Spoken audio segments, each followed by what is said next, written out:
Yes, I believe recording is also on. There's, I think, one person on. Okay. All right, let's get the ball rolling. Okay. So last week, and I should stay close to mine. Yeah, this is going to be tricky. Okay. So last week, right, we spoke about techniques to simulate, animate, and author autonomous virtual humans, right? Okay. So hopefully some of you all, well, listened to the lecture, but then sort of went on your own and sort of dug a little deeper. Honest opinion, how many of you all did that? How many of you all like spent half an hour to an hour maybe looking at a paper or two? Okay. Really? Really? That's okay. Either y'all are an awesome class or a bunch of liars. Okay. All right. I'm going to assume it's the better case scenario. Okay.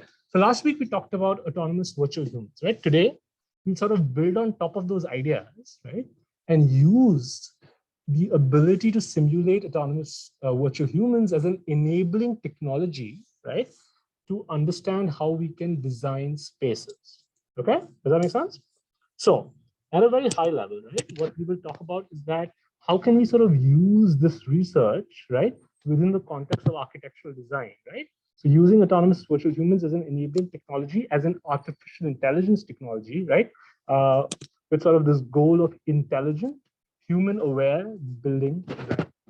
Okay? So to motivate, hopefully the motivation is fairly obvious, right? So human building interactions, right, are extremely complicated, right? Depending on the kind of environment you are in, right? Whether it could be a public transit facility, it could be a classroom, right? It could be a university campus, and at the scale at which you're wondering, right? There are extremely complicated and varied activities that are ongoing, right? People may be waiting for a train, people may be shopping at a promenade, right? Waiting for someone, conversing, interacting, right? And depending on the time of day, depending on some extreme circumstance, right? The kinds of activities that are ongoing in an environment are extremely heterogeneous, right? So the question that we ask, right, is that how can we empower urban planners, architects, professionals, right, with the ability to predict the impact of the design and configuration of an environment, right, on the resulting behavior of its inhabitants. Okay, does that make sense? Right, so we're trying to sort of develop a deep association between the geometry and semantics of a space and how it impacts how people behave in that space. Okay? So if you look, right, at the kinds of tools that exist in the architecture and design community, right? So first and foremost, what people have are these formal representations of buildings, right? And it's known as building information modeling. Okay, so if you may have taken a design course, right? These are the kinds of sort of formal semantic representations of buildings that are sort of presented to you. However, so these approaches, right, are fundamentally static in their representation, right? So they only sort of describe the static elements of space. They don't really have the means to describe the dynamic elements of space, right? So what can we do, right? As researchers, as practitioners, we can rely on simulation, right, to help predict and estimate the dynamic elements of space. So we can use simulation to predict energy expenditure. We can use simulation to sort of predict the structural stability, right, of a built environment. We could even use simulation to model acoustics in a space, right, to understand how we can design a classroom to ensure that everybody can listen to an instructor, right? A wind, right? So there are all kinds of physical phenomena that we can simulate, right? Light, and so on and so forth. But people, right? Can we simulate people, right? And one might argue that the people, right, that fundamentally reside and occupy a space are perhaps the most important element, right? A building serves its inhabitants, right? So it is very important for designers and practitioners to be able to predict or simulate how people would occupy a space. So with that, right, the current argument is that a design pipeline is human or more generally crowd agnostic, right? So it's not aware, right, of the inhabitants of the space. So the question that we're asking is, how can we represent buildings in use? Okay. So let's go back to this pipeline, right? So we have these environment designs, right? So the current pipeline is sort of an agnostic analysis, right? And this manual exploration. So we wish to understand how we could potentially rely on surveillance or some other means, right, to sort of estimate the behavior of the crowd in that space. Okay? So this is sort of the beginning of a potential crowd-aware design pipeline. Make sense so far, right? At a very high level. So what's wrong with sensors and crowd surveillance? Or what's right with sensors and crowd surveillance? Yeah. Mm-hmm.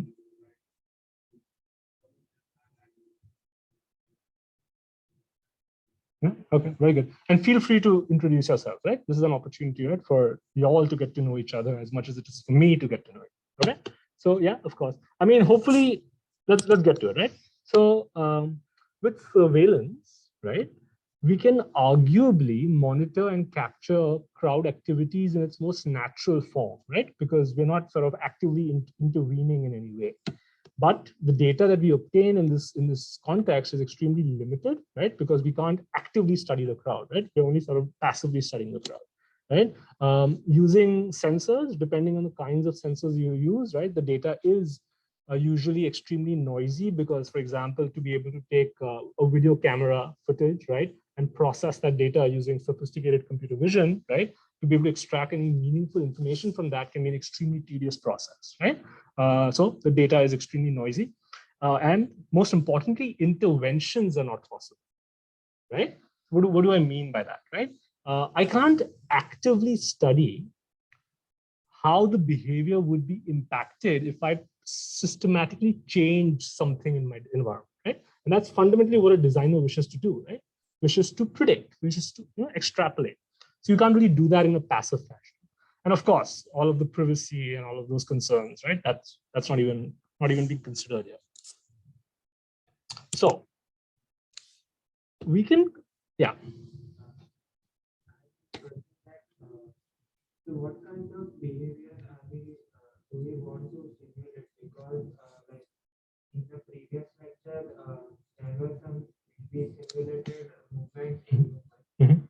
So like, but here in crowd, like each person, like he has different experiences. So like let's say there is an earthquake, so like a child will react differently than an adult. Or, let's say between two adults, like if one adult is like so there are many like instances in the past that will affect the behavior. So like, are we simulating that kind of behavior? Like so because it is not possible to know like how a particular person. Yeah, that's a great question, right?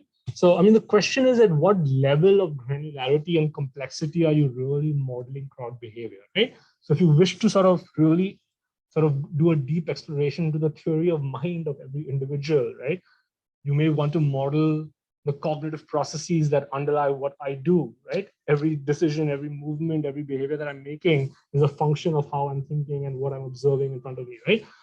You want to model memory, as you were describing, right? So based on my recollection of my past 10 minutes, my past day, my past week, right? That likely influences what I'm doing next, right?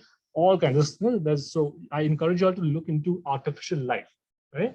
That's the buzzword, right? So there's a lot of research that people have sort of spent their entire lives on, right, in modeling the underlying cognitive processes of human decision making, right? That's not the focus, right? Or in some of our work we've done it, but it depends on what you wish to model, right? So if you're looking at crowds as a collection, and we are primarily concerned with how the collective dynamics of a crowd, right, are influenced by the function of space, then you may or may not want to model these kinds of things. It depends on what kinds of metrics you wish to compute. Okay, so it's a great question. Okay, let's go back. So instead of crowd surveillance, an alternative approach is laboratory experimentation, right? So actually doing experiments with crowds in a lab, right? So this image that you see is not fake, right? If I can get my mouse here, right? So literally, well, not computer scientists, but scientists sort of had people sort of in this crowded room and performed evacuation experiments, right? And what you're seeing, so they're all wearing these funky looking hats. Can you all tell me why? Privacy. Very good. Yeah. Very good, right? So yeah, I keep losing my mouse. Yeah, there you go. So there's, I mean, I don't know the exact arrangement, right? But they probably have sensors on top, right, on the ceilings, and they probably have QR codes on each of these hats. So what they're able to do is they're able to individually track each individual person, right, as a particle, right? So that's how they're sort of collecting and capturing the trajectories of each person and sort of tracking the movement of that unique signature over time. Make sense? Okay. Okay. So what's good about this approach and what's bad about this approach? And you can sort of look at these features as an example. So what's good about this approach? That's very good. Okay, great. Yeah, in a laboratory, you'd argue that the behavior is somewhat artificial or contrived, right? Very, very good. Right? So that's definitely a downside. Is there a plus to laboratory experimentation? Yeah. Excellent. So since this is a much more controlled environment, right? You'll have a lot more certainty and a lot less noise, right? Because yeah, we can do these, we can put funky hats on these people, right? We can't put hats on people in the wild. Anything else that's good or bad about this approach? What about interventions?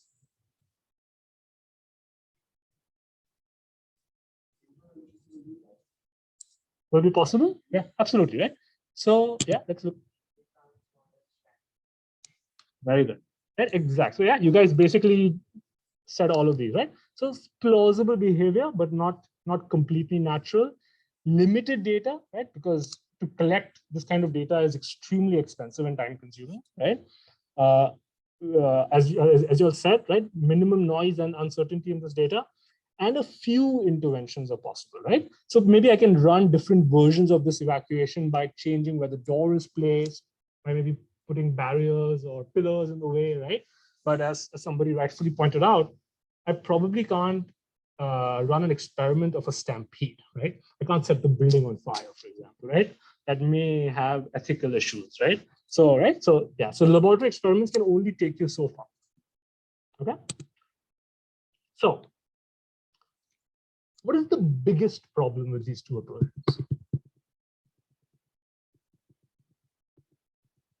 So the motivation of everything that I'm talking about is that I want these solutions to be used by designers, right?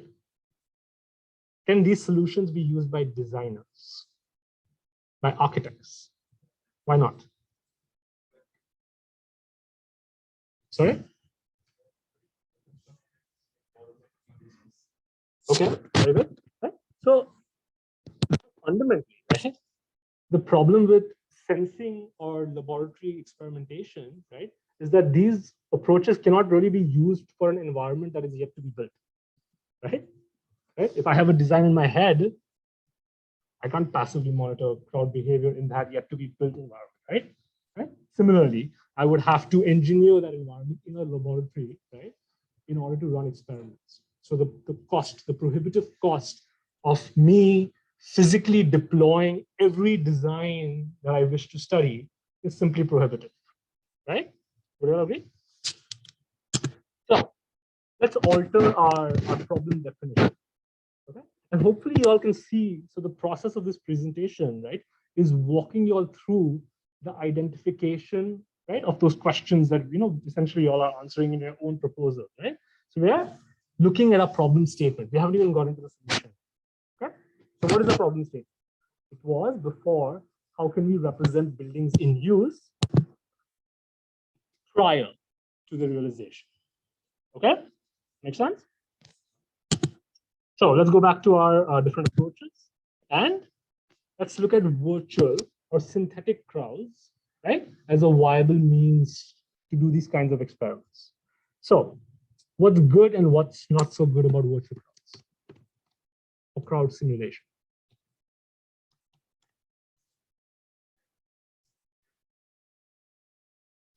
Mhm. Exactly. So theoretically, unlimited data, right? You can run your simulations with as many people as you want. You can run your simulations how many number of times you want, right? So unlimited data. What else? Is this data noisy? Yes. Is it? Mhm. So it's an ambiguous question actually, right? So the data from a processing standpoint is perfect, right? Because you can essentially query the variables that you wish from a simulator without any noise or uncertainty, right? But whether those predictions are actually accurate is a whole other question, right? So the data doesn't have noise and uncertainty in its raw estimates, right? But the behavior of the virtual crowd may not be very accurate, right? So that depends purely on the kind of simulator you're using, right? Make sense? Okay. Are interventions possible with a virtual crowd? Right, exactly, right? Infinitely many interventions are possible, right? Okay, so there you go, right? So of course, virtual crowds lack fidelity and realism, and that's kind of one of the main shortcomings of synthetic approaches, right? But unlimited data, no noise and uncertainty, and unlimited interventions are possible. Right? So hopefully at the end of this sort of overview, right? Hopefully our problem is very clear, right? That as long as we can create a synthetic representation of virtual crowds that has sufficient fidelity and realism, we can viably use it as part of computer-aided design pipelines. Right? Would you agree? Okay. So let's look at a prototype, right? So this is now a prototype that we developed where we can use this tool and sort of interactively run these simulations, in this case, in an office environment. And we can visualize them, and we can create these meaningful animations. But what's more important is that we can use or extract meaningful insights, right, from these simulations. So these visualizations are essentially heat maps that sort of represent the crowd flow patterns that manifest over large periods of time. Right? So you can also sort of visualize the various trajectory patterns, right? And what's really compelling, right, is that what you can do is, or what a designer can do, is can interactively change the design of the space. So I forget the demo, but we can sort of alter, right, whether one room is being used as a classroom or a meeting room or something else, right? And you can sort of do these before and after analyses, right? So these what-if analyses, right? So you can sort of evaluate what might happen before, what might happen after, and then you can decide to accept or reject the design intervention that you can evaluate. Okay, let's go back to this pipeline. So we now sort of have a semblance of a human-aware design pipeline. Okay, so what this is showing, right, is that we've taken these passive monitoring solutions, but instead of using them directly, we've used it to bootstrap a high-fidelity, realistic crowd simulator. Okay, and this is what we talked about last week. So for the sake of this discussion, we can assume that we have a simulator in our disposal. Okay, so we have a simulator that is reasonably realistic and reasonably high fidelity. Okay, so we are using the simulator along with a parametric representation of environment, right, to come up with what is known as a joint representation of the environment in the crowd. Okay, and we can sort of query this, right, as I showed in the video, and sort of systematically altering the parameters of the environment, observing how the crowd behaves, sort of running these analyses, right, and sort of doing this manual iterative design exploration. Right? Make sense? Okay, so what's wrong about this approach, or what's a limitation of this approach?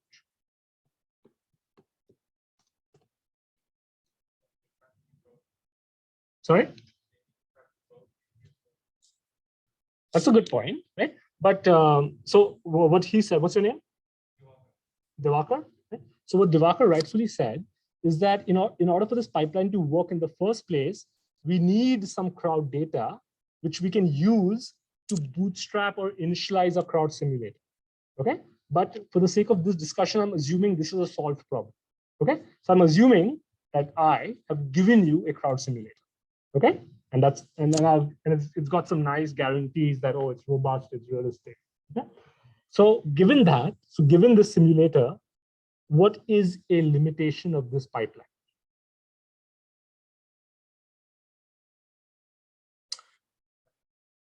Very good. Okay. So I'm a designer, right? So how does a designer think and operate?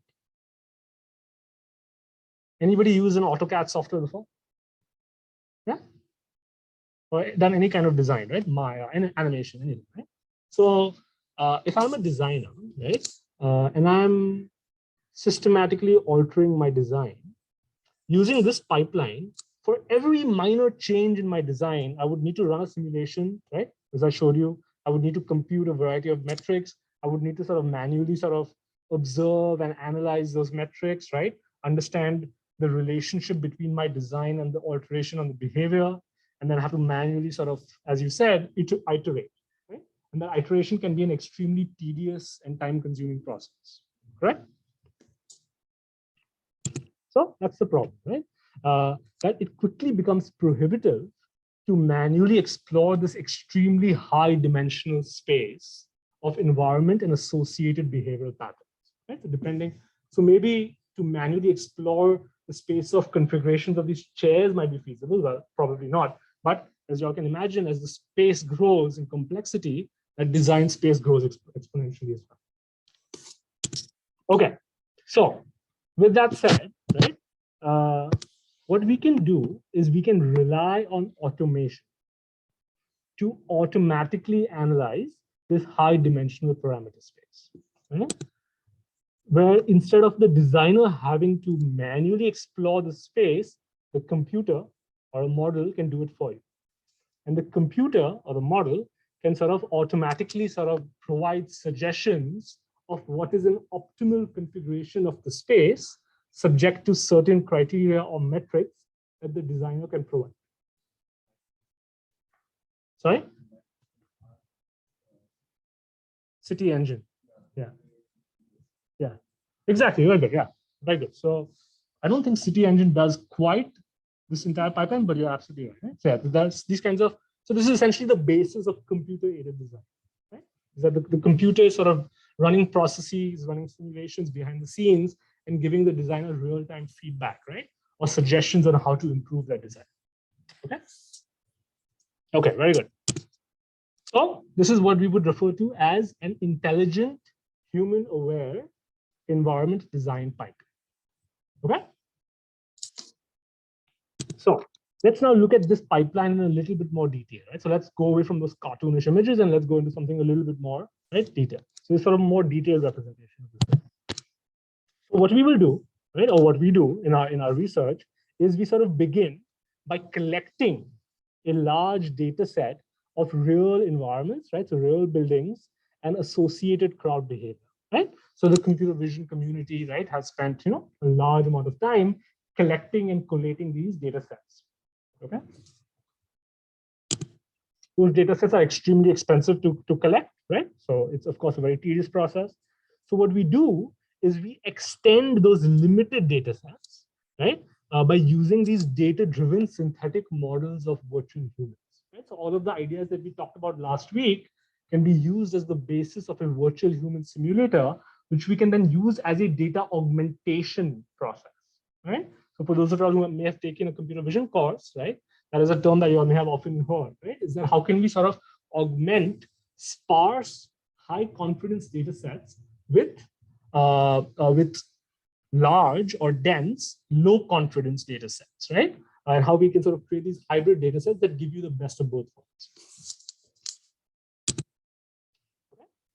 So the real data set and the synthetic data set is used to sort of build these joint multimodal representations of environments and associated human behavior.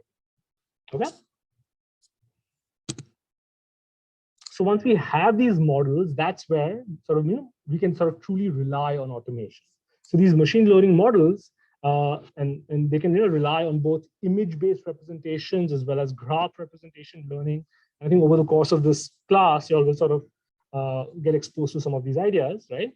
To sort of extract meaningful human-centered building performance indicators, right? So the idea, the end goal is for us to be able to sort of capture or extract some high-level actionable insights, right? So these could be metrics, these could be design interventions, right?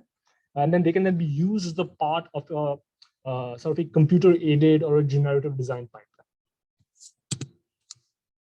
So today I'll talk about two requirements. Okay, so again, there's a multitude of requirements, there's a multitude of things you can explore in that broad space. So we look at two focus things. So first and foremost, we need an efficient and accurate prediction of human-centric environment performance. Okay, and I'll explain what that means. And then the second thing is that once we have the ability to do these predictions, we want to sort of integrate it into a computer-aided design pipeline. Okay, so we want to sort of integrate it within an existing pipeline that architects are already familiar with. So to address the first requirement, I'll sort of talk about this work that we've done in long-term crowd flow prediction and explain what that is. So I'll explain this at a very high level today, and next week's lecture will go into that. So our first guest speaker will talk about that in much more detail. Okay, so that'll be the focus of next week's lecture. So what is long-term prediction, right? Or long-term crowd flow prediction. So given an input, right? So this input is essentially some representation of the environment, right? So the building, some representation of the crowd or the people in that building. So a short-term crowd movement prediction, which is what we were talking about last week, right, is to sort of incrementally predict how each individual in that crowd, right, moves or behaves or evolves over time. And if we run that simulation long enough, right, so for minutes, for hours, or for days, we will sort of get these long horizon activity patterns, right? So that one image is essentially the aggregation of the simulation of the crowd over some long period of time, okay? But again, that simulation can be extremely expensive, right? Computationally expensive. And one could argue, so if you're taking a robotics class, so to have any simulator that is iterative in nature or incremental in nature, right, where it sort of predicts or makes an estimation at every time step, the error accumulates exponentially over subsequent time steps, right? So if there's an infinitely small error per time step, that error will sort of progressively grow larger and larger the further and further away you go. Make sense? Right? So these short-term predictions are prone to those kinds of errors.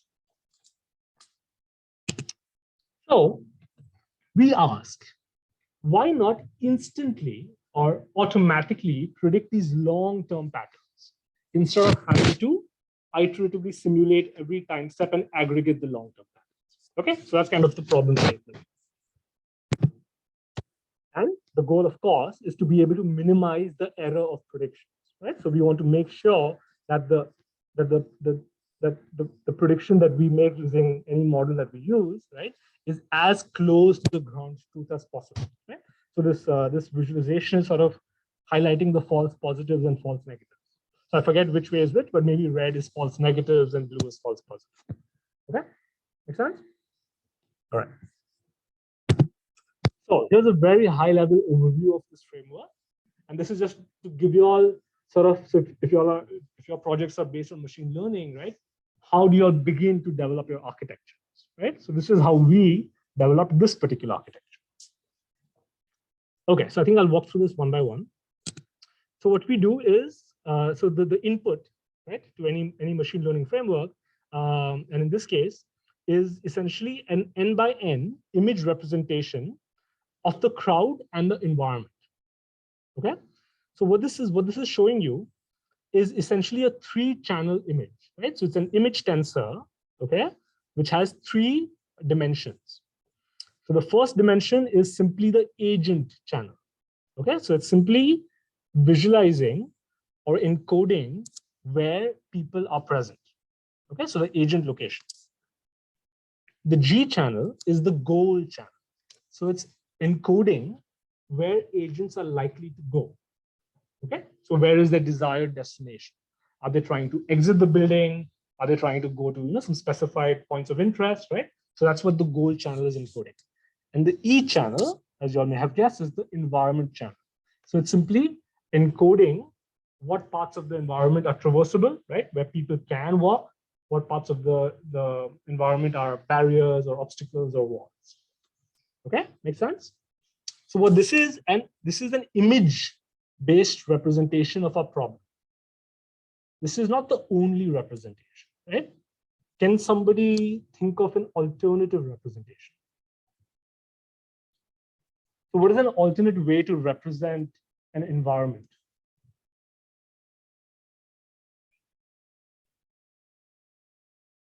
Okay, let me ask it another question. What is the downside of an image-based representation?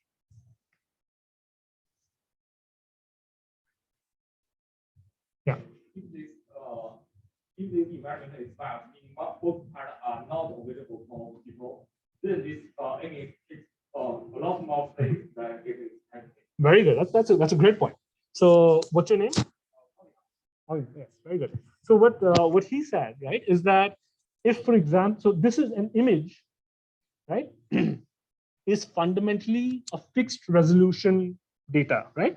Right? It's an n by n, could be m by n, right? But depending on the size and depending on the kind of environment we're dealing with, it may be entirely possible that large portions of that n by n resolution are completely unoccupied, right, or cannot be traversed. And therefore, we would be wasting a lot of storage or space in that representation, right? So more generally, what is the problem with this? Or more generally, what is the problem with any image-based machine learning framework? Something to do with the resolution of the image. Yeah.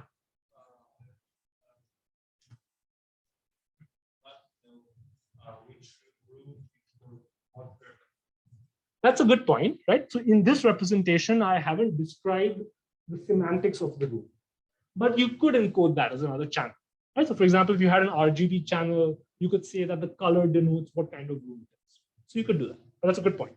In this, I haven't shown that. Yeah.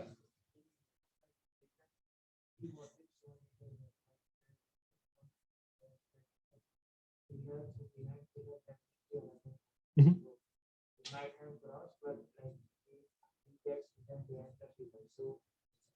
So like that information cannot be captured. It's a good point. So what we have is a global representation of the environment, right? So there's really no problems with visibility in this case, but it's a good observation. Mm-hmm. So a good point, right? That's a great point. So these representations are fundamentally two-dimensional, right? So we cannot represent the third dimension, which is present in realistic environments, right? We could offset that. So generally, right, what one could do is one can sort of so we don't need to sort of explicitly represent a third dimension, but we can represent environments that have many levels, for example, by having a series of image channels. Right? So we could do that. It's not quite the best answer, but it kind of gets the job done, right? But these are all great points. What is the biggest problem of image representation? That's, I mean, great point, right? So, but this framework isn't trying to encode motion, right? It's trying to automatically predict the long-term activity pattern represented as a single flow. But it's a good point. Okay, so for that you would need to have some kind of sequential network. So we're not trying to do that in this case. So that is a case of the machine learning architecture, right? So I haven't even shown that. We'll be using a convolutional type network here. If you wanted to sort of model motion predictions, you would have some kind of sequential network. Okay, so LSTMs and all of that. But okay, what's the problem of an image-based representation?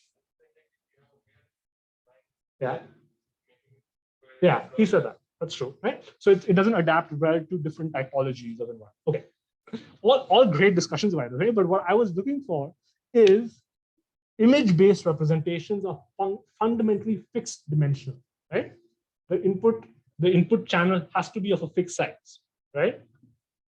So depending on the kinds of environments I'm studying, those environments could be extremely small, right? Could be a single classroom, could be an entire building, could be an entire city block, right? So there could be arbitrarily scaled environments, right? So with such a representation, I cannot fundamentally represent all kinds of environment scales within a single neural network. Would you agree? Right? So I I'm fundamentally bound to the resolution of scale. Would you agree with that? All right. Any quick ideas on how I might resolve this problem? Still, you're still limited to resolution. What's better than a uniform grid?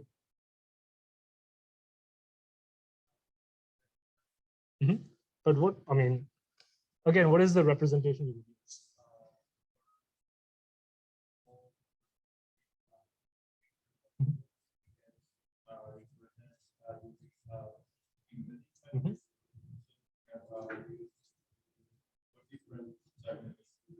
Okay, you're on the right track. Think about this question this week, okay, and bother the next speaker with your answers, okay? All right, let's keep going. So that is a fundamental problem with image-based representation. We will try to still solve it, okay, using a cheat or a hack, right? And our solution is going to be an encoding. So we are going to come up with a lossless encoding that takes environments of any size and downsamples it to an image of a fixed size without losing any information. Okay, so we're going to try to encode an environment of any size into an image of a fixed size. Okay, and then we can take that fixed size image, right, and we can run it through essentially what this is going to be is a segment architecture, right? So hopefully you'll have seen this architecture before. I won't go into it in details today, right? Essentially, it's a sort of a series of convolutional layers, right, followed by a series of deconvolutional layers, right? It sort of takes an image and generates another image. Okay, so it's taking an image as an input and generating another image as an input. In our case, our input image are those A, G, and E channels, right? And our output image is the predicted flow of the crowd. Okay. Yeah, so that's basically what the output is. The output is compressed, right? So the output is, right? So the actual neural network is operating at a very small scale at 112 by 112, but the input can be of any scale. And then we can take that compressed output and use the same encoding scheme, right? In this case, decode it to get the predicted flow at the original scale. Okay, so that's basically what the framework is at a very high level. Make sense? Right? At a high level, without knowing any of the details, you'll kind of appreciate the decisions that were made at every stage, right? Okay. So let's look at this a little bit more formally. How are we on time? Oh, sorry. How are we doing so far? Good? Okay. So let's look at this more formally. So the input to our framework is a three-dimensional tensor, okay, which includes the crowd initial conditions, right? So that's the A channel. The crowd goal conditions, right? So where the crowd is planning to move. The topology of the environment, right? So that's the G, or that's the E channel, right? And the output or the prediction is the long-term crowd flow. Okay, so we know all of this. So the problem that we discussed, right, is that having a fixed dimension n by n, where each cell represents the size of an agent, right? This representation cannot handle environments of any size. So we resolve that problem, right, by using these two additional compression channels and adding it to our input tensor. Okay, so this resulting representation, we call it CAGE, right? C-A-G-E. Okay, so this is what this compression looks like. I will not go over it today. The paper is available, right? So you can certainly look at it. And then our guest speaker will talk about this in much more detail. Any initial thoughts on how we might compress an environment of arbitrary size into an environment of a fixed size? And there were some insights there about environments of different shapes, environments having a lot of open space. So how can we take an environment of any size and compress it into an image of a fixed size? Some high-level thoughts. Padding. Okay, or yeah, sure, but maybe the inverse of that. So instead of padding an image, you're trying to identify, right, regions of the environment that have the same properties, right? And instead of using n pixels to represent that entire region, you could perhaps compress it into a single pixel. Make sense? Okay, so let's say we have an open space of 5 by 5, right? that open space in the uniform representation would take 25 pixels, right? But you could conceivably encode that into a single pixel, right? Along with some information of the size of that region. Make sense? Does that make sense? That's the intuition behind this idea. Okay? All right. So let's now walk through the rest, right? So this is walking you all through how you all would design a machine learning framework, right? These are the different kinds of things you all would be thinking about, right? En route to coming up with a machine learning pipeline. So we walked through the entire architecture. Okay. The next part is to actually train the model, to evaluate and test the model. So in our case, we used a synthetic data set of axis-aligned environments, right? So what we did is we came up with a procedural environment system, right? And we procedurally generated many kinds of environments. In our case, the data set was restricted to axis-aligned, right? So you can see that all of those rooms are rectangular, right? And always sort of orthogonal to the x and y axis, right? So that's a limitation. But we in our approach, we said, oh, that was fine. What we did take care for is we made sure that our procedural system was consistent with a lot of research and architecture, right? That has sort of analyzed the different kinds of taxonomies of environments, right? And we sort of encoded that into a synthetic environment generator. And there's somebody in the class who was doing a project on procedural level design or something.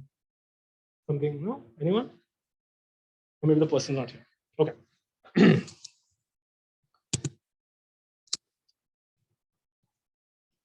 Because it's synthetic. Okay, let me take another way.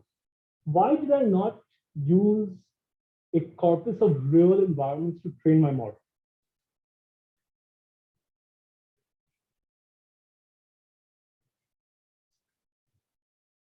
Okay, it's a fair point, but anybody else?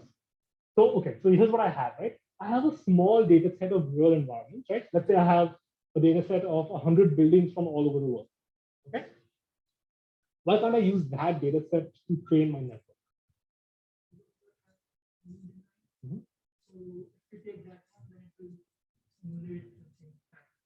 Okay, so what you're describing is the problem of overfitting, right? So if you have an extremely small data set, right? And if you use that to train your network, well, the fact that the data set is so small, your network will likely overfit to just that target problem, right? And will not be able to generalize. Okay. So yeah, the issue really is a lack of data, right? And therefore we are forced to use a synthetic only data set. Okay. Excuse me. Okay. So I remember what we did here. Yes. So the real data set, instead of it being used for training, it was used only for testing and validation. Okay. So we trained the network on synthetic data and we tested it on real data. Okay. And then, I mean, I won't go through this in detail, right? But the data, right, is only environments. We still need the crowd information, right? So we had to come up with methods to representatively sample the different kinds of crowd activities that would be present in each kind of environment, right? And sort of simulate that behavior, right? So that was all part of the data collection process. Okay. We can simulate crowd using two methods, right? So this is again part of the study. We could literally run a crowd simulator, right? And then use that to generate lots and lots of training data. We can also create a proxy of crowd flow. And that proxy can be created by simply using a pathfinding algorithm, right? By simply running an algorithm like A star, for example, right? And coming up with a proxy of crowd movement. Okay, so I won't go through the details, right? So we did a lot of training, right? And we ran a lot of experiments. What these visualizations are showing you, right? So each row is showing a kind of environment and crowd configuration, right? So uniform agents, a single goal, right? Non-uniform agent distribution in multiple destinations. These are real environments, right? Each column, right? So this is the input. This is what the ground truth. So this is what we want to predict. This is the actual prediction. This is the essentially the per pixel difference, right? Encoded as an RGB channel. So what it's giving you, right, is that if it's deviating in one direction, right? So it's a false positive, it's blue. If it's a false negative, it's red. So basically, you want to see a white only image, right? So if the image is completely white, that means the prediction is exactly like the ground truth. Okay, so it's pretty good, as you can see, right? The predictions are pretty good. Okay. Yeah, I'll run through this, right? So next week, y'all will have a much more detailed presentation of this. So what's the high level deliverable, right? You can see the mean absolute error in these cases is extremely low, right? So therefore the model does work.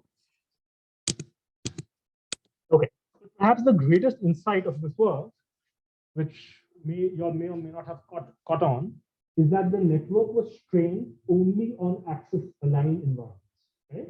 Right? So remember, the synthetic environments were only axis aligned, but the model was tested on environments of arbitrary curvature, and the model was able to perform pretty well on those environments. Right?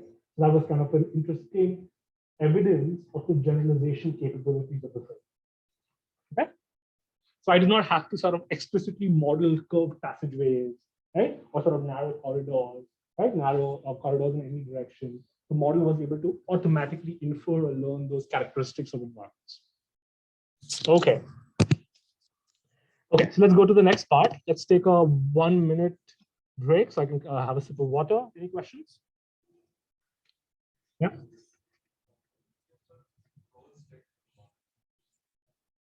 Very good. Yeah, so the G channel, right, which is where the people are going, we came up with a method to sample. We came up with a method to come up with a representative sampling of the different kinds of activity patterns that we see in day-to-day crowd activities. And we can model goal channels for evacuations. We can model goal channels for ingress, right? So people entering an environment, people exiting an environment, right? People just moving about an environment, right? So those are the kinds of goal channels we modeled, but we had to do it using some kind of heuristics, right? So we didn't do it in a data-driven way. Make sense? Okay. That's very good, very good.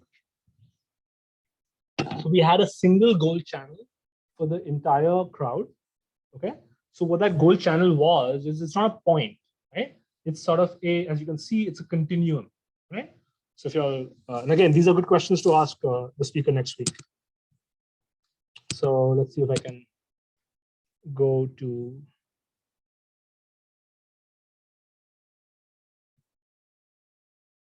Sorry, general question as I was doing this. So are instructors always, do they always have their mask on? Yes, no? Right? Okay. Well, what do you all feel about this? Again, this is just, I'm just generally asking. What do you all feel about this? Are you all indifferent to it? You all have a strong opinion about this? Yeah. Yeah. Okay. Indifference. Okay. Strong opinion. Either positive or negative. Nobody? Okay. All right. I think in this class, I think we were lucky we got core 101. Pretty nice big classroom, right? I mean, I do know of other, like, I don't know, maybe the computer vision class must be pretty full, right? Or small. Okay. Okay. Yeah, like in fact, I was speaking to another faculty colleague of mine. Apparently, he's teaching a class of 100 students in a classroom with 100 chairs. So that sounds like a nightmare, but okay, at least we don't have that problem. Okay, anyway, back to what were we discussing? I forget. Goal channels. So, sorry, yeah, so the goal, you can't see. Right, so this goal channel, right? Again, details next week, and I encourage you all to read the paper. But as you can see, it's not a single point, it's a continuum, right? So it's sort of modeling the likely distribution of where the crowd is going, okay? And that goal channel can be interpreted by a simulator in many different ways, right? So a simulator could sort of sample that goal channel, right, and assign different goals to different portions of the crowd, for example. Make sense, right? So think carefully about how such an image could be used to characterize different kinds of activities. Okay, so it's not perfect where every person is given its own destination, right? But it's somewhere in the middle. Okay.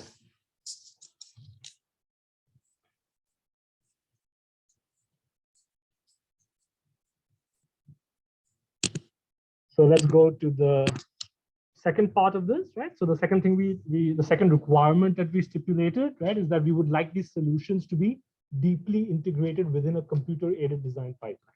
So has anybody used a professional design software? Anyone? Anyone used? Yeah. What have you used? Okay, very good, right? So there's tools like AutoCAD, Revit, right? There's others, right? Which one have you used? Okay, oh, that's great. Okay, yeah. Anyway, so there's a multitude of them, right? So the problem we are asking is that can we take our ideas and put it into an existing pipeline, basically, right? So okay, that sounds like a software engineering problem. Is it just a software engineering problem or is it a research problem?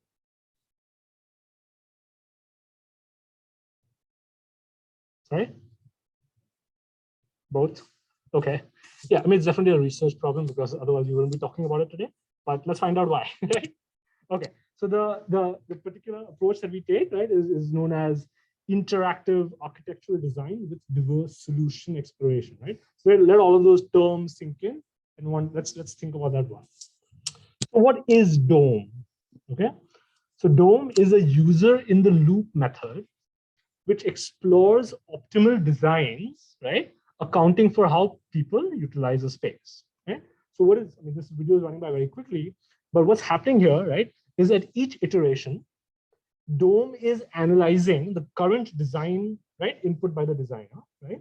And it's sort of running these predictions behind the scenes, and it's providing real-time visual feedback back to the designer, right, of the functional utility of its current design, okay?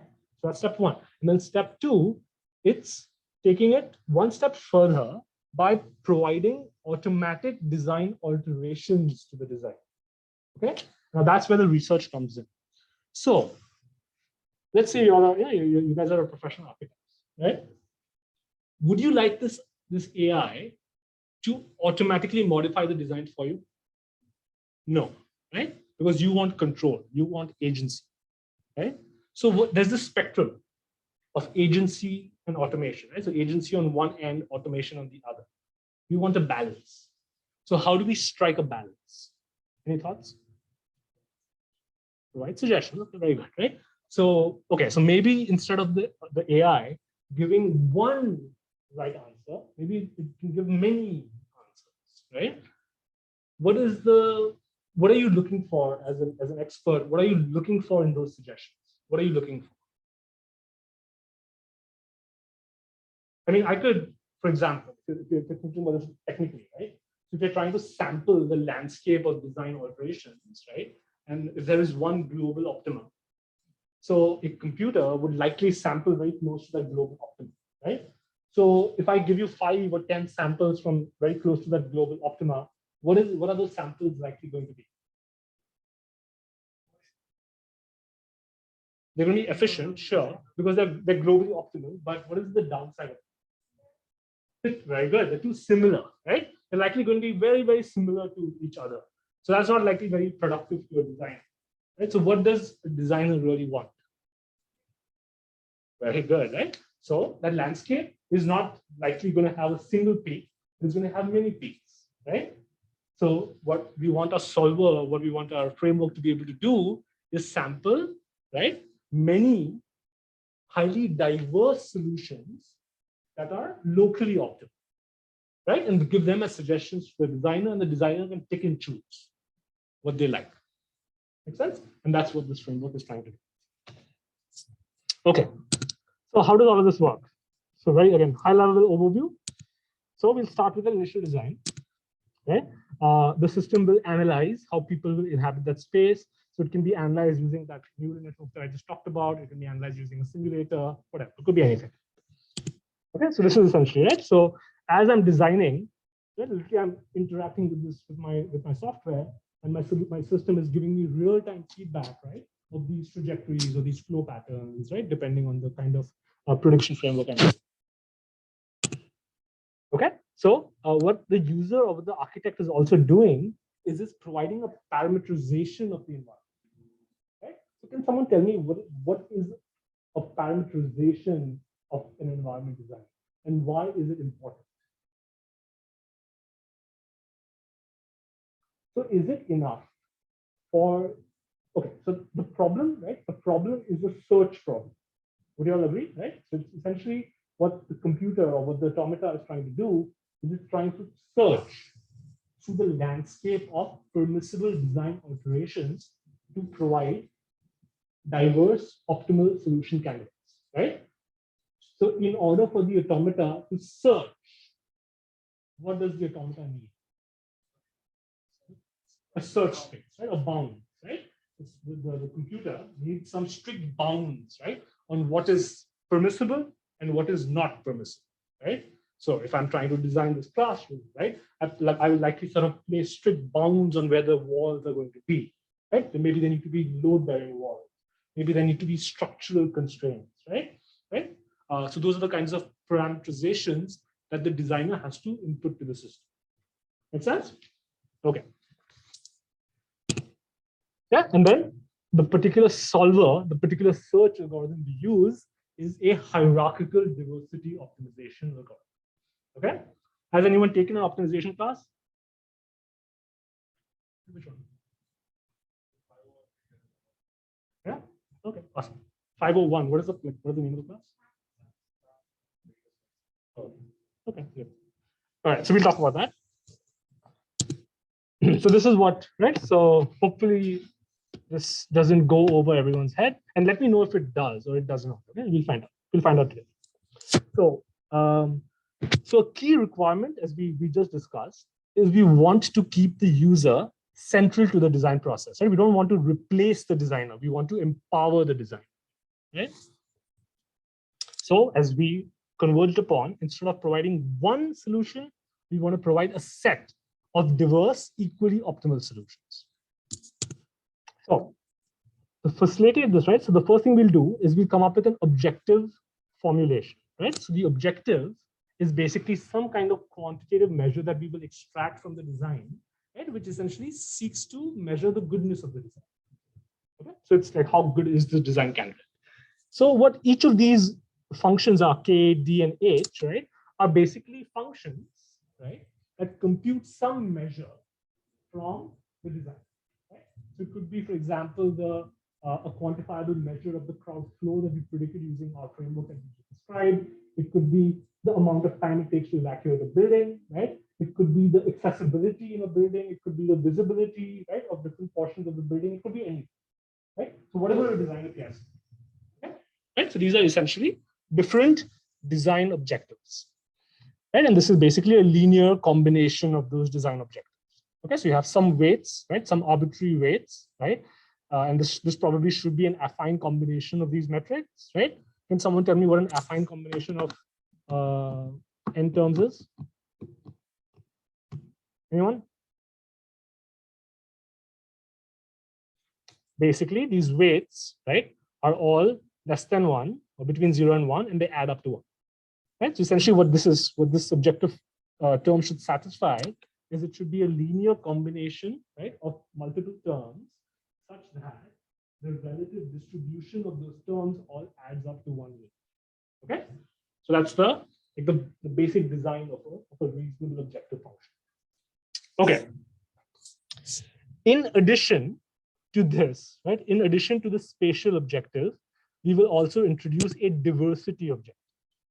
Okay, so that's kind of the key to this approach. Right, so we are also introducing a diversity term into the objective formulation, which essentially quantifies the Euclidean distance between the set of candidate solutions. Okay, so what this set is, right, is basically a set of answers that have been returned by the solver, right? And I'm essentially iterating through all elements in that set, and I'm basically computing the Euclidean distance between those pairwise elements. Okay, that's basically what it is. So what I'm trying to say is I'm enforcing that the optimization algorithm maximizes the separation between all of the solutions that is returned, while minimizing or optimizing that objective. Make sense? Could be very good. Could be anything. So we chose Euclidean distance, but you could come up with some other metric, some other distance metric you wanted. Okay. Okay. So this now is a multi-objective optimization problem. Okay. So what are we doing? We're trying to produce not one, but a set of candidates, right? So we're not returning one answer, we're returning multiple answers, right? So that's the set D star, right? Which maximizes these various spatial measures, right? So this is basically the objective term, right? So it has a linear combination of different metrics. It's also penalizing some soft constraints, right? So these are like load-bearing walls and other things that are encoded as soft constraints. And it also maximizes the diversity between the set of candidate solutions, okay? And these are the hard constraints, okay? So these were the soft constraints, these were the hard constraints, these were the objectives it's trying to satisfy, and this is the diversity term, okay? Right, so can at least folks at a high level appreciate this optimization formulation? Yeah. The last 10 minutes, did that just was that engaging, or was it like, let's get over with this? Somewhere in the middle? Somewhere in the middle? Okay. All right. And again, feedback is, that's what I'm trying to get feedback. Okay. So there's no right answer here. Okay. So if you all thought that was hairy, right? So this is what the actual algorithm looks like. Okay. Right. So again, let's see how can we do this efficiently. So it's not that bad. I'm sure you all have seen some kind of search algorithm before, right? Right. So I'm sure you've seen breadth first search, depth first search, A-star, right? Maybe you all have looked at evolutionary algorithms, right? Have you all heard of or learned about CMA? So CMA is covariance matrix adaptation, right? So CMA-ES is basically an evolutionary optimization algorithm that works really well for non-convex optimization space, search spaces. Okay. Again, this is not the focus of today's lecture. So this is a variant of that evolutionary optimization algorithm. Okay. The key difference is, okay, so let's, instead of giving you the answer, I'll tell you what's the challenge. The challenge is that this is a multi-objective optimization problem. Okay, what does a multi-objective optimization problem mean? It means that I have many different objectives, right? As we talked about, could be evacuation time, could be accessibility, could be whatever else, right? Organization of a space, and also diversity, right? These are the different objectives that I'm trying to concurrently optimize, that I'm trying to simultaneously optimize. What is the challenge of that? What is the challenge of simultaneously trying to optimize for many different criteria?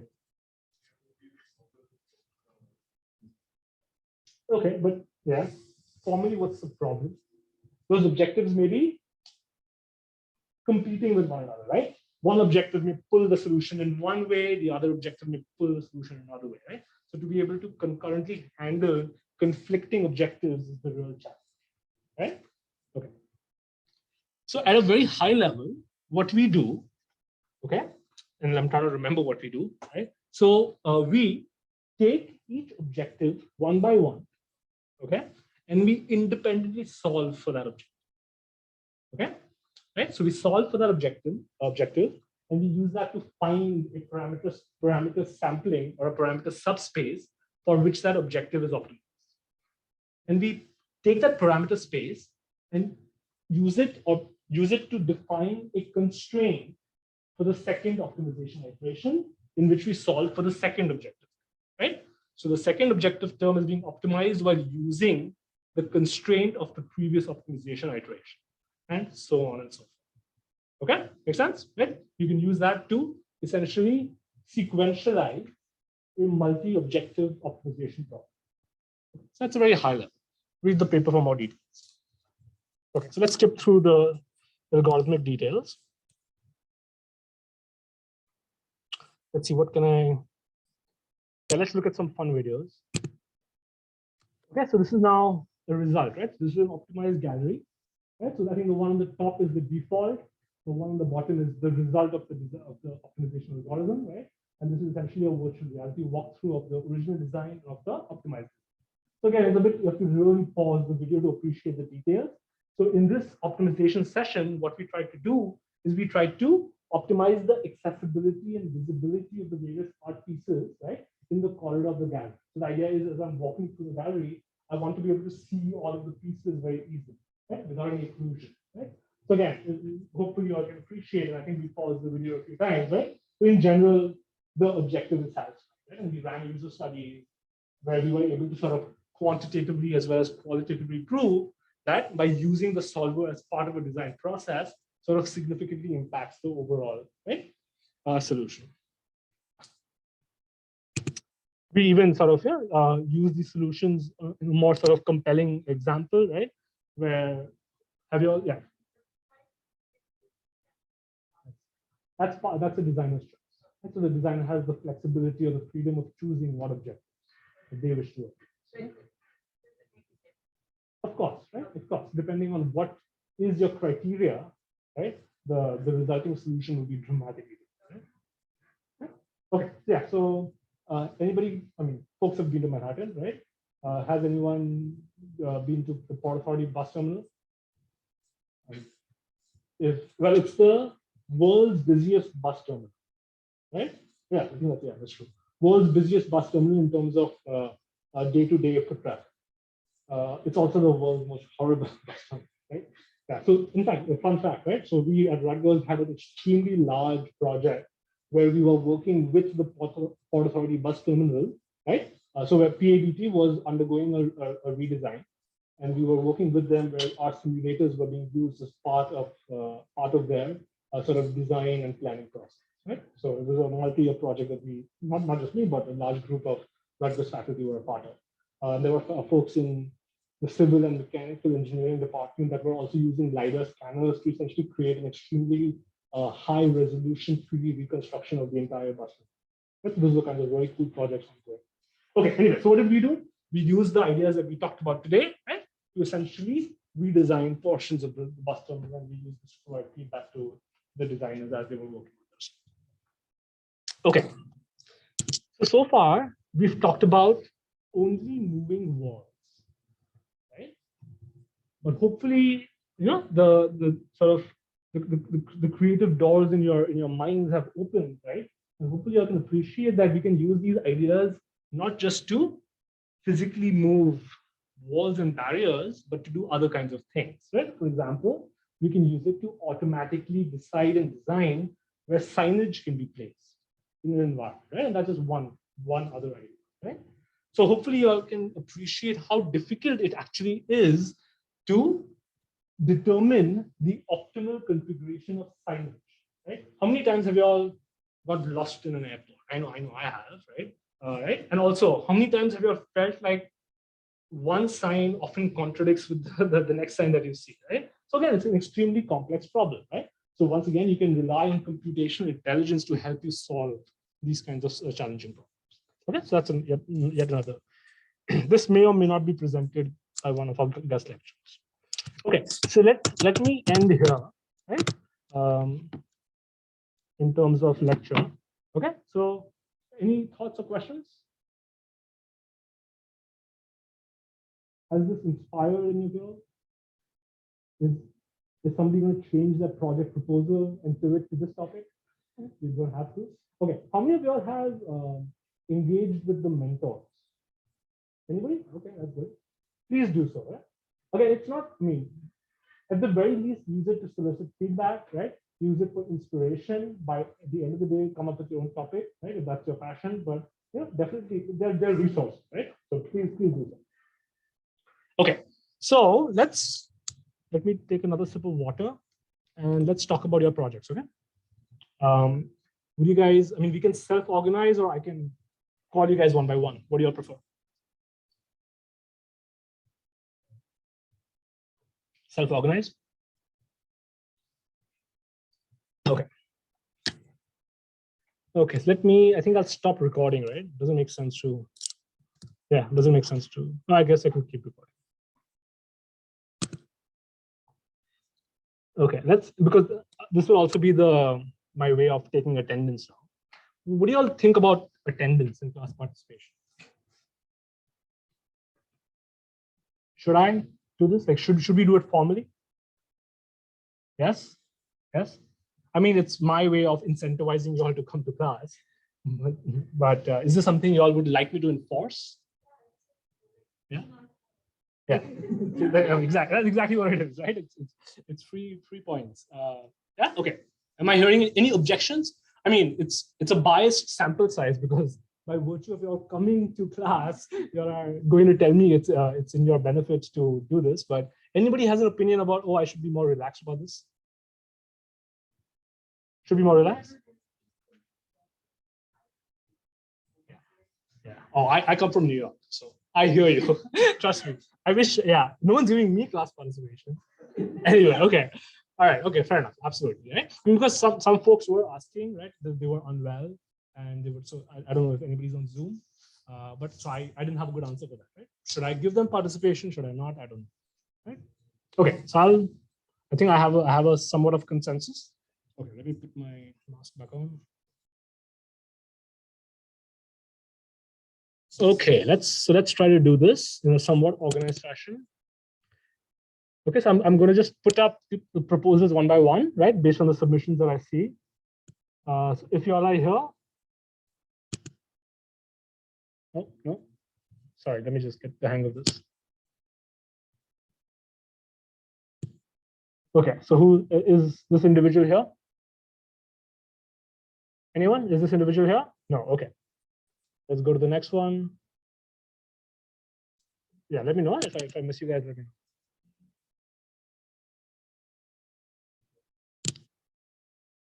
Is this team here? Procedurally generated environments. This is what I was talking about. Is this team here? No? Okay.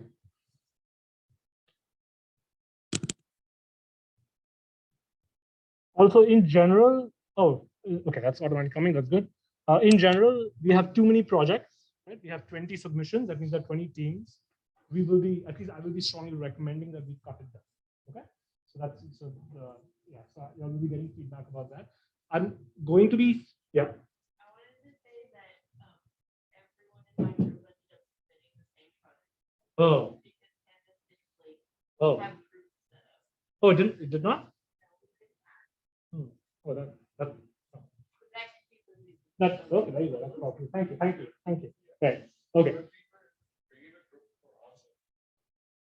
Yeah, I mean, again, my first time using Canvas, right? But I had turned on groups, and I was assuming that yes, that you all could form a group and submit as a group, but at least one group is saying no, right? That it wasn't the case. Okay, so I need to look into that. But thank you for letting me know. But you were able to do it.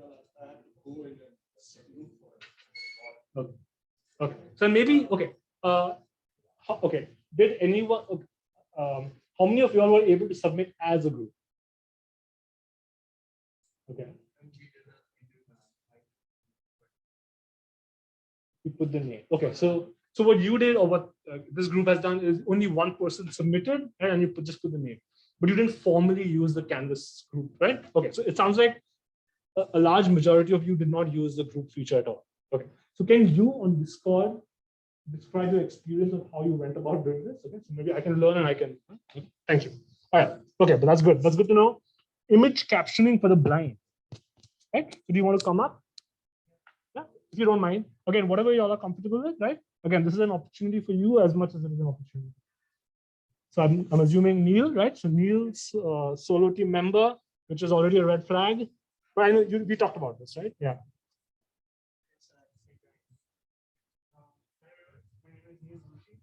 I'm currently pursuing my master's degree in science and machine learning concentration.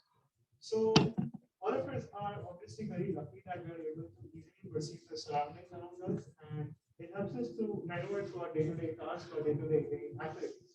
However, some of us are not that lucky, and some of us are naturally blind, or over the course of years they develop less vision and start to go blind.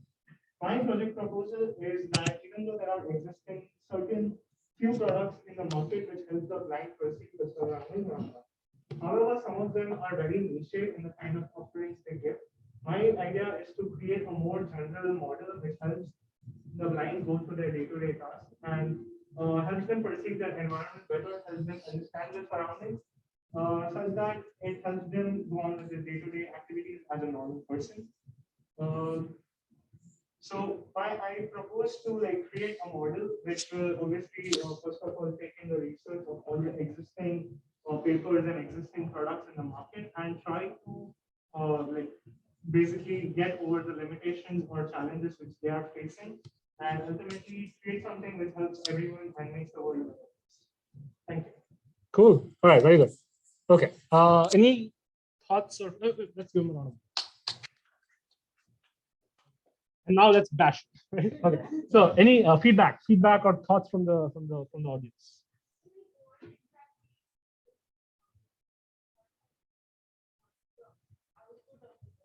So the output which I'm trying to create is that let's say a blind person is like he just got out of his house. So obviously he knows the area around his house, but let's say he wants to go somewhere. And as of now, what people do is like they have a guide dog, or maybe they just like ask people on the way. But I want to empower them in a way that let's say they just open their smartphone, they know how to click a picture, and they'll just click a picture. And maybe the model will help them read the signs on the roads, or maybe some kind of numbers, or let's say there's a stop kind of post over here, so it helps them detect that and helps them maneuver through the roads in that kind of sense, and at least help them like walk in their localities to like go to the grocery store or the pharmacy, something like that. What is the input to the model? Just an image of the like. So let's say if he wants to go in this direction, you just click an image. If there's a wall, then it will detect that there's a wall over here, so do not go in this direction, something like that. But that's a very good line of questioning, right? Very simple question. What does it do? What is the input? What is the output? Right? What is the output? And you have some answers, but you don't have all the answers, right? And that's okay. Today it's okay. Next week it won't be okay, right? Right? But that's very good. I appreciate those questions. Yeah. I would imagine walking around and like taking an image.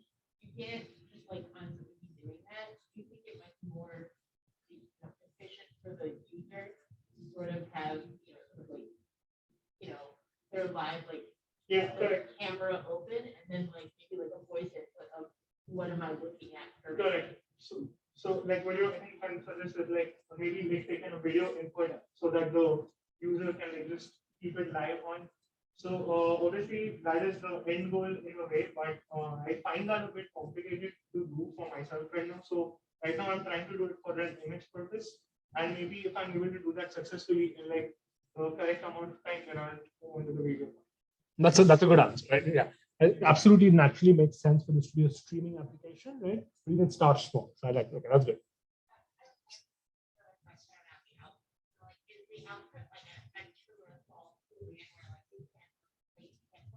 Or is it like a description of so it will basically be a description of like a scenery or whatever the surroundings show. So like let's say if he's just over here and he clicks a picture, and like let's say there's a grocery store over here, and his end goal is to reach the grocery store, then it will come up with the audio output that good health pharmacy or good health groceries like right in front of you, so you can just walk towards. Yeah.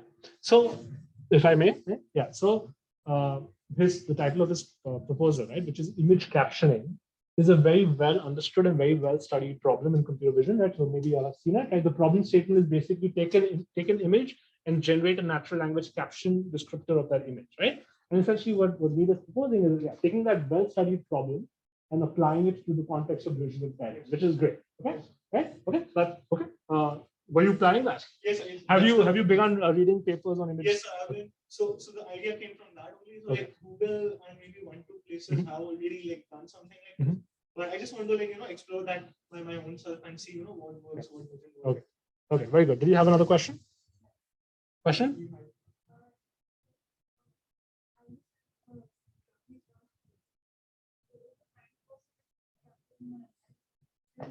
He doesn't know that the image is capturing the whole diagram.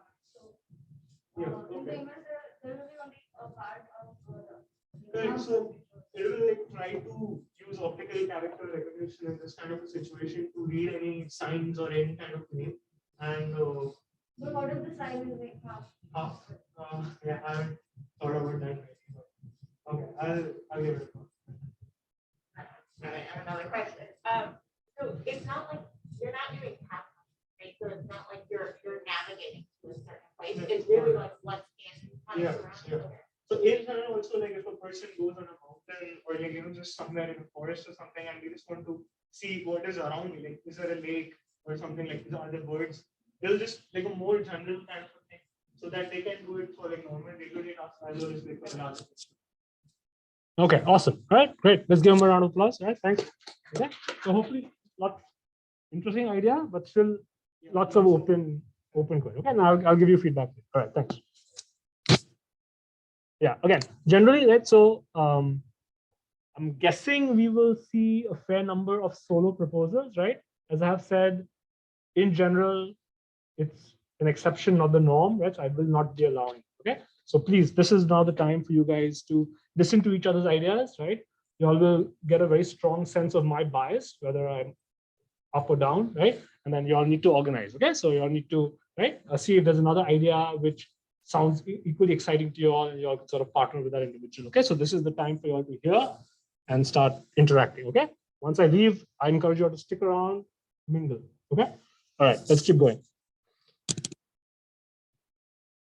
Is this group here?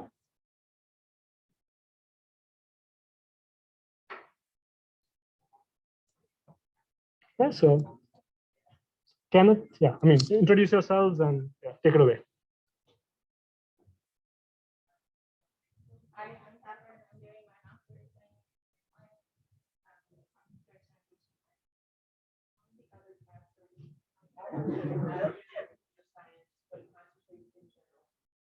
I'm Ken. I'm also doing a master's in computer science, and I'm concentrating in marketing. I can explain the project. Our idea is somewhat similar to the last project. Is we're thinking about accessibility for blind people. So one of the studies that we are actually doing is about door detection. So if you're a blind person in an unfamiliar area, what this product would essentially do is like identify where there's a door. It could do like, to someone who's blind, like a bookcase has a very similar structure to a doorway. And so, like we would want to be able to identify between different structures, what is a door, what isn't a door. And so what we want to do is build upon that. So there's lots of different types of doors, there's lots of different types of door handles. You would want to be able to differentiate between what's automatic, what's an elevator door, et cetera, et cetera. And so like iteratively, we're thinking about like first, like what are different types of doors, and then the second part of that is like, can you go through certain types of doors, and then the third part of that is like what type of door handle, what side is it on, and how would you be able to. Yeah, can you describe the challenges? Yeah. So a lot of the challenges rely on like the data being available for us. So there are data sets that have lots of different doors, but they may not necessarily be categorized in the way that we need them. So a lot of this is sort of a classification problem of understanding, like in a neural network, what does an emergency door look like? What does an elevator door look like? What do different door handles look like? And so we have some data sets that we've looked at. Chances are we will have to go through them and like classify certain things in a way that we can understand them and then feed them into a neural network. And then on top of that, like designing a good structure for this model will be a challenge as well. Yeah, is that it? Yeah, I think that's Okay, wonderful. Would you like to add anything to that? Or? Well, I guess we'll just clarify that the actual, model for detecting whether a door is present or not, like you mentioned, like differentiating between a door and a bookcase. That model already exists. To kind of cater with that model, we're basically building off of it iteratively. First, we want to work on, determining different types of doors. If you're a blind person, the way you can actually say an automatic door is different than if you found an elevator door. Automatic door, you can just walk right through. An elevator door, you'd actually have to search for the button, wait for it to open, and then you can find the button. So the first part is just finding that differences. Once we finish that, we may also want to work on, say, like helping them actually locate like a door handle, an elevator, door button, things like that. Okay, wonderful. And let's please give them a round of applause. Questions, comments?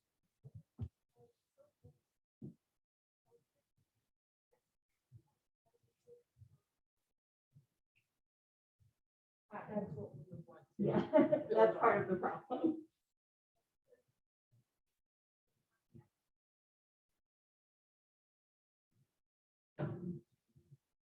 I think we have to work on it a little bit, but in general, I think most stores have, a label of push and pull.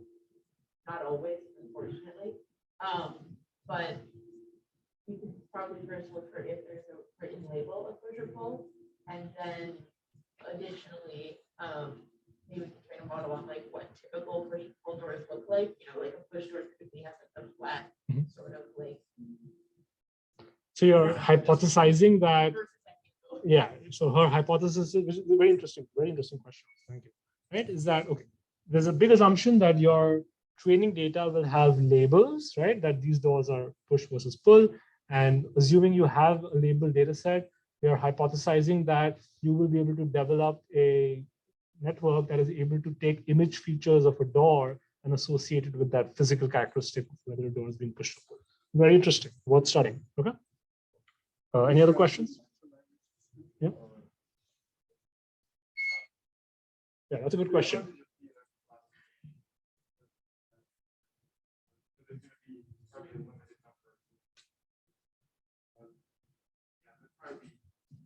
Well, there's a decent amount of like elevator automatic handle, push and pull.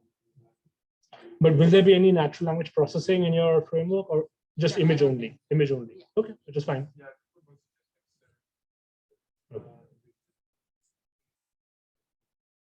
Okay. Any other questions? That's the same question. If you time to either even per se or just like image capture. Because I mean, if it's just image capturing, then I don't understand like how that person would be able to go that there is like the code is like click an image of that to understand it. What kind of code is it? Right, so the paper that we are building upon is using image modeling. So that's sort of the basis that we're working from. In a real world standpoint, you would need sort of a streaming that it would have to be built on top of that sort of framework. But for our purposes, we're thinking about it in sort of a similar way to the paper that we were using. I don't know how you would do this, but like, is there something you would build on top of that where you know what's behind the door? Because there's stairs behind the door that would be moving. I mean, so yes and no, like that could be one of the classifications. So like a door to a stairwell oftentimes will have like a little sign next to it that has stairs. So that could be one of the things that we add in as part of our classification. But at the same time, it's like if there's an unmarked door, like even a person who has sight isn't always going to know what's behind it. Or like some doors have windows. Yeah. Okay, good. Questions? Any other questions? Okay. All right. So we've had 2 machine learning proposals so far, right? So in a machine learning proposal, right? These are some basic things that I'm looking for. Some things existed, some things did not, right? Yes. The first question that anybody should be asking when they're thinking of a machine learning project, what data sets will we use? Right? So you all have that, right? So that's okay. That's a plus. Right? Number 2, are there any baselines? Right? So most likely somebody else has already looked at that problem and somebody has a solution to that problem. Okay, so you all need to have, it is imperative for you to have baselines, right? It sounds like you do, right? Okay. So is that like a state of the art in this for this particular task? Can you identify what that is? Or no? I think there are sort of like on market Okay.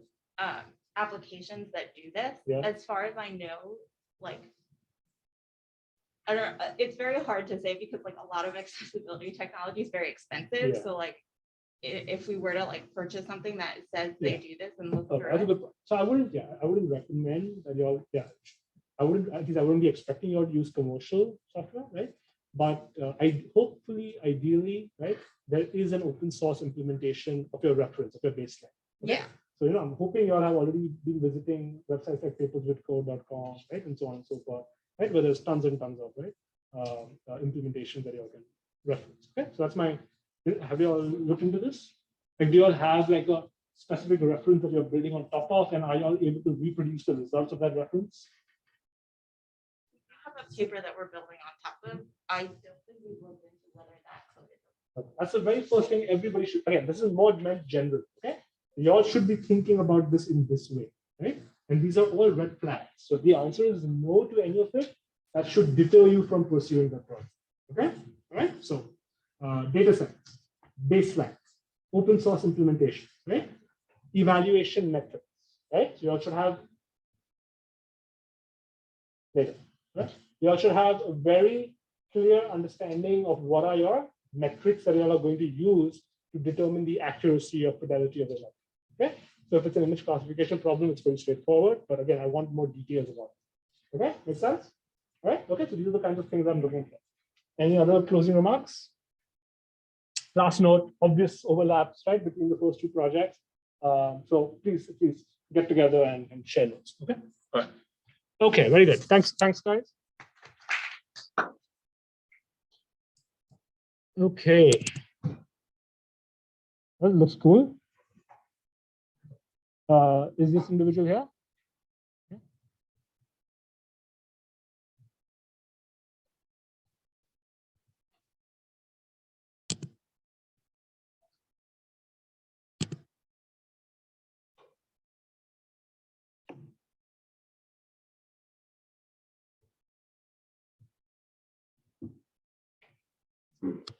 Good to see you guys. Finally, we haven't met, right? Yeah.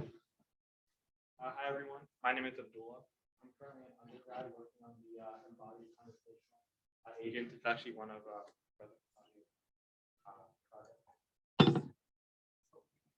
We've been working on this for a semester already, and we're doing different parts of the project, so it's pretty project.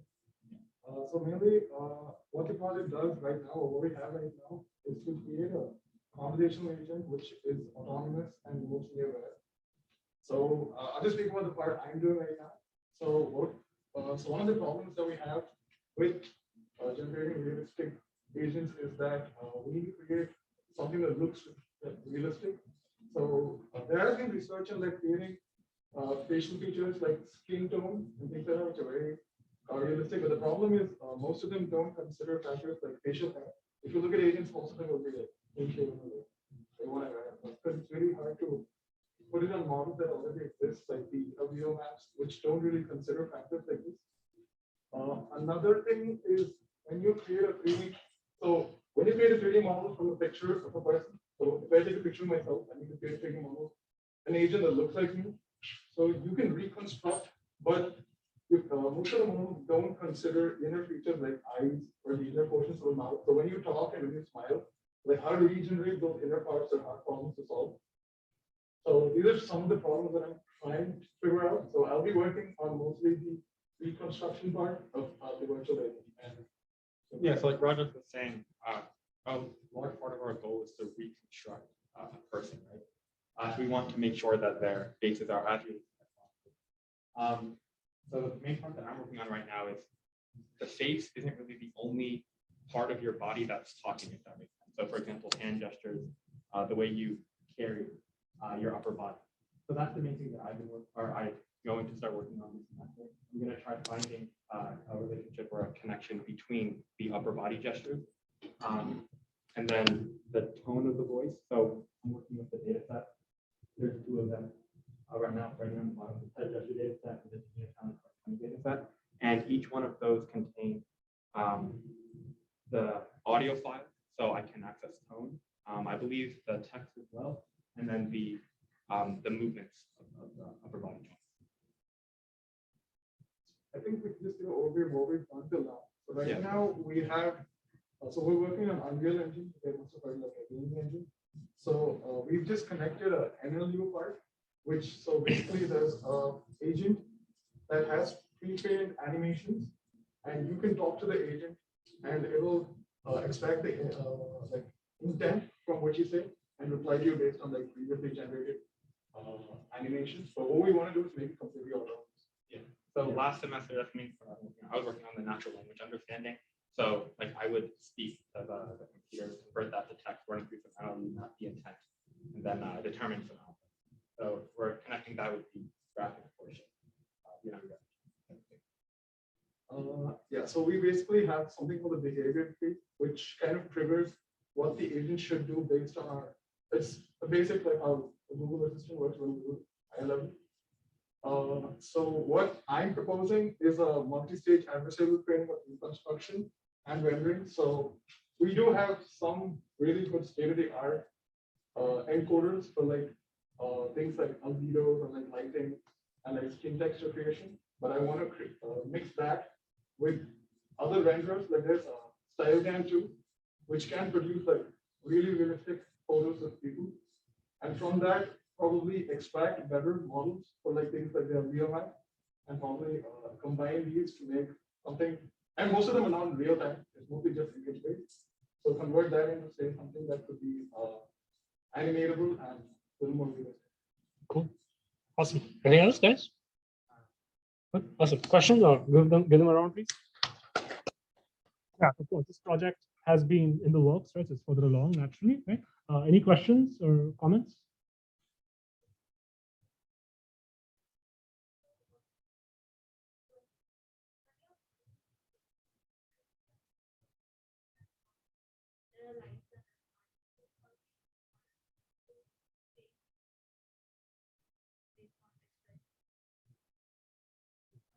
So actually, what I'm trying to improve upon, there's already a paper called Jaka, which is basically modeling by using images from in the wild. So the problem with, say, a normal data set is it doesn't consider cases like you said where you could have a lot of wrinkles and like, just take one person's image and you might not like generalize. So that's already been kind of resolved. So they've used in the wild images where you could have many like for example, wrinkles or other things that might not really always be in a proper data set to kind of model it to make it better usage. So skin has been really taken care of already. So that's not really over. But as you said, I mean, any of those things could be its own research project, right? But not the focus. Yeah.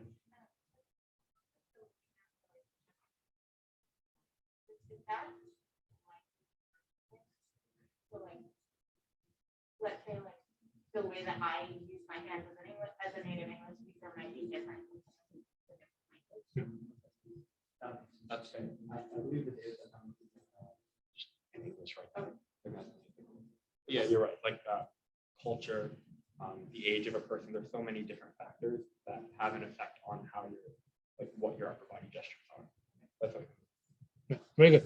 So, did anybody watch or attend last week's invited speaker talk? It was on Thursday. Did you all do? Aniket Bera? No, you should have. So you all should have. And I'll send you the intro. So Aniket Bera, right, was a colleague who gave a talk last week in the department colloquium, right?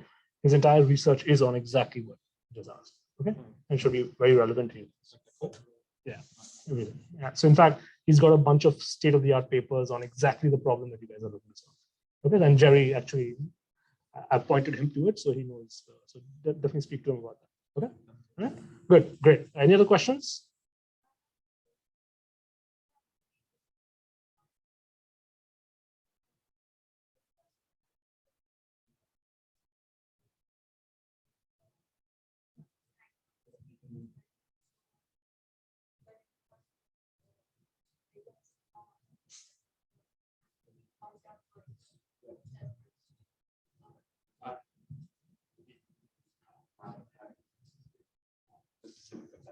There is a paper that is written that studies something very similar.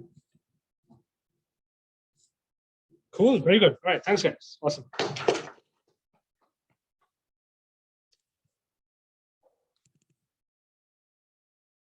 GeoPixels. Are you all here? All right.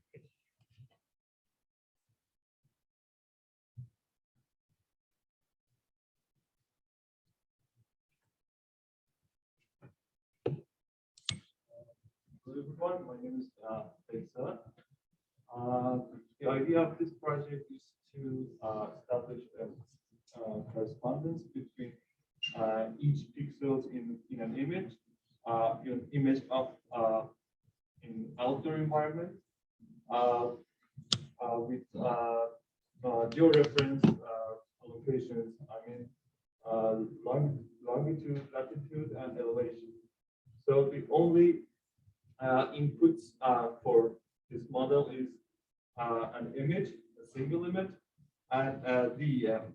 DEM is a digital elevation model, which is longitude, latitude, and elevation. So, yeah, this the challenge in this project is that we first have to localize the camera. We should estimate the camera pose, which has 7 unknown parameters. Yeah, and also this project needs to do some computer graphics stuff like ray tracing or depth buffer to identify the surfaces which are hidden that we can reconstruct the scene. So this is a DEM, which is a upper view of this environment. Yeah. Okay, great. Nick, let's give him a round of applause. Okay, questions or comments? So, are you a PhD student? Yeah, in civil and environment. So, yeah, okay. And are you looking for teammates? Yeah. Yeah, okay, so he's on the lookout. Okay, wonderful. All right. Yeah. Any questions or comments?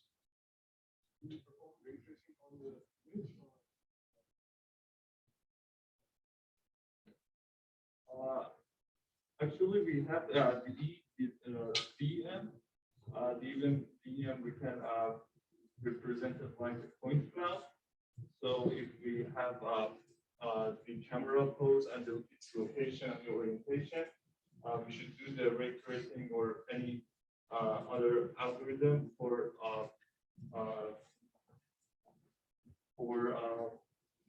determining which points are hidden. So yeah. Cool. Any other questions? Did I answer? Any other questions? Going once, going twice. This is like part of your PhD thesis? Part of it. Okay. Okay. Cool. I mean, it's a very interesting problem. Who's your advisor? Right, sir. Yeah. So then, are you only finding the landscape, like you are focused only on data mining the real landscape, or can you use it in building I think we can apply this method for any other outdoor environment, mountainous view, or oblique imagery from a scene, for example, a flooded street, something like this. Okay, very good. All right, good. Thanks. Okay, let's keep going. Yes.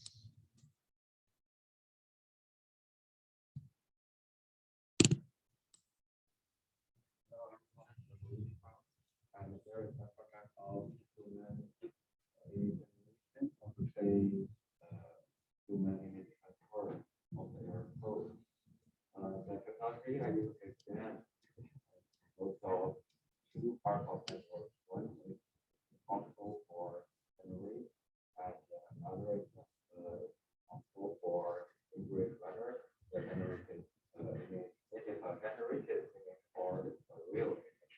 So I use this again to transfer, as you can see here, to transfer from one pose to another, and we train on this part with the given images and their pose, and we can generate with again with a given key point. And there are in a lot of research on this. What I should do is to generate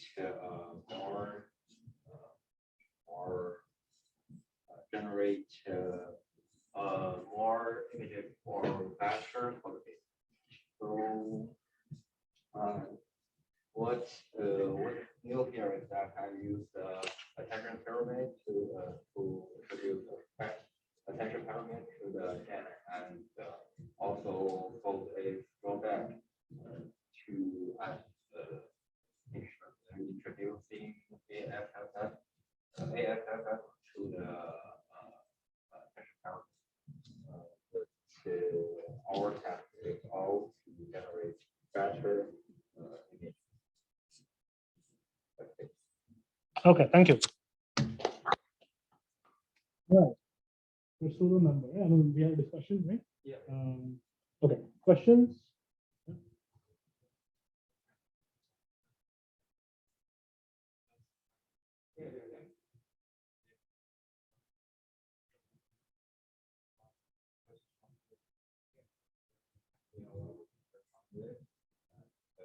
My backbone is Covariance. It is an easy to refer on.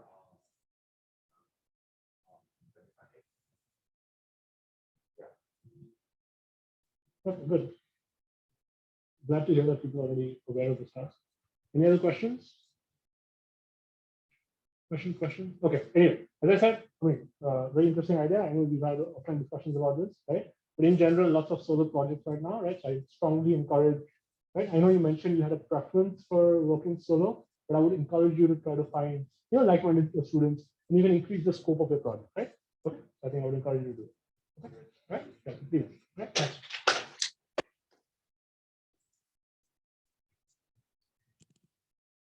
Okay.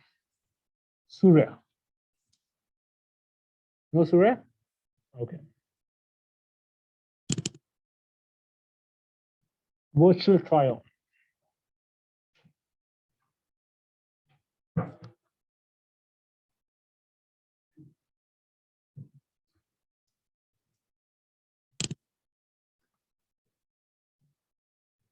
So, I mean, I can already think of high-level relationships between this project and your project, for example, right? So y'all could, again, I'm not suggesting it or forcing it or anything, right? But just giving an example, right, for everyone to start thinking, right? So if you have ideas in a similar space, y'all could consider joining up and working together in a complementary fashion, right? So you can benefit each other, for example. And just an idea. Okay, please go ahead. So I'm Aditya. Currently,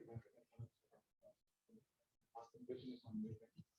So I'm also in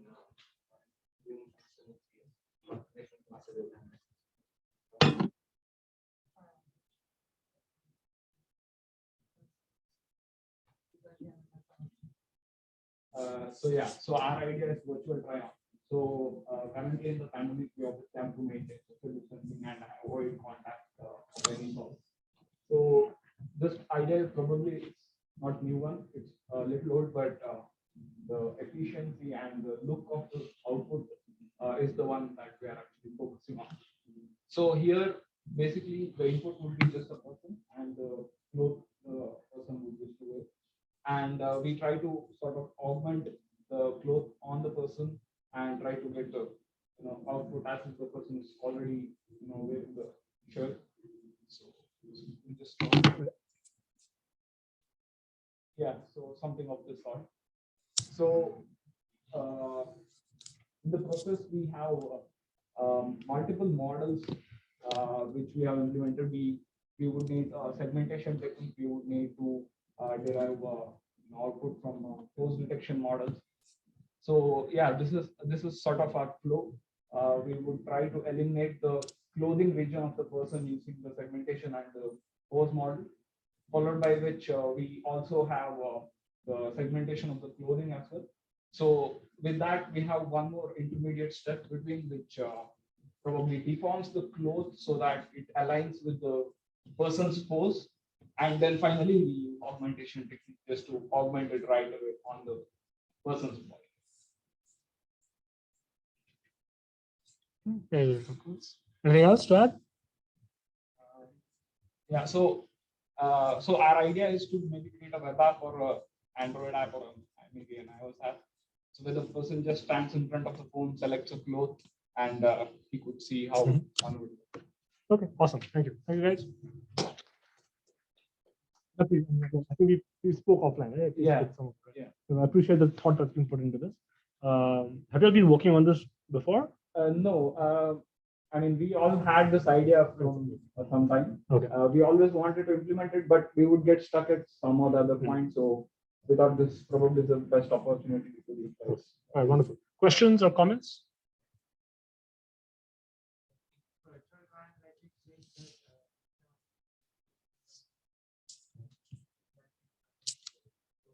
Issues that I can see, let's say like random size the growth available is only small, medium, and large, and probably size is extra large. Right. So are you only focusing on the look of the growth of the person, or are you also focusing on what are the dimensions of the growth and how will that particular size fit the person? Because we can see that different companies have different dimensions for small, medium, and large. So, like, what is your focus on? Like, only on the group, or like, do you want like that particular dimension of the group? How will it look on that particular dimension? Yeah, I got it. So our focus is we aren't concentrating on the brand or the size of the clothes that we actually have. So our concentration is, like I said, when we actually segment the model of the person, we actually get the area where we want to augment the clothes. So in that section, like I said, we have a intermediate model which defines the clothes there. So that model would take care the area on which the person, the cloth have to be augmented. So the texture, like you said, there might be some issue with the texture of the cloth, which probably requires maybe a little widening of that or some sort. So yeah, so that is the case. Right now we are just trying to get the result as realistic as possible.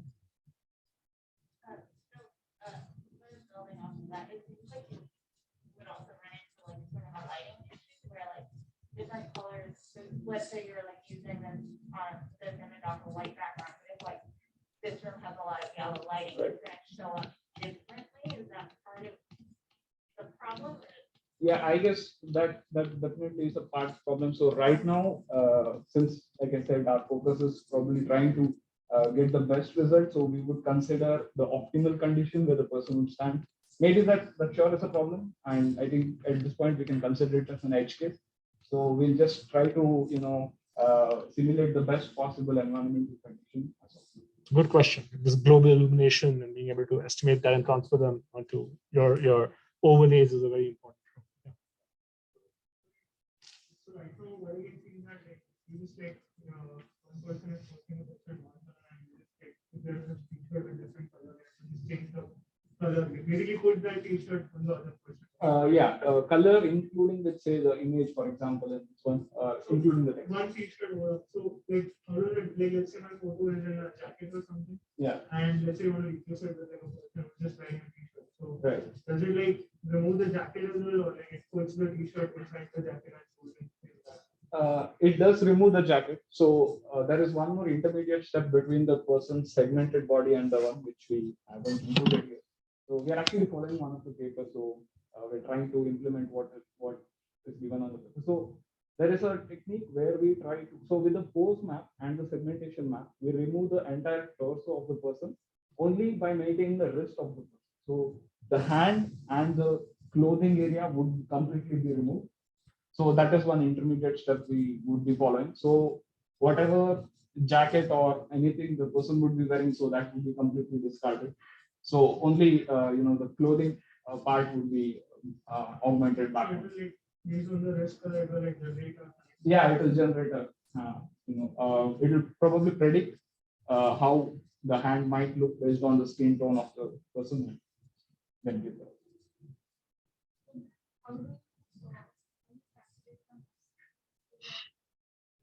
I mean, yeah, that sure would be a challenge.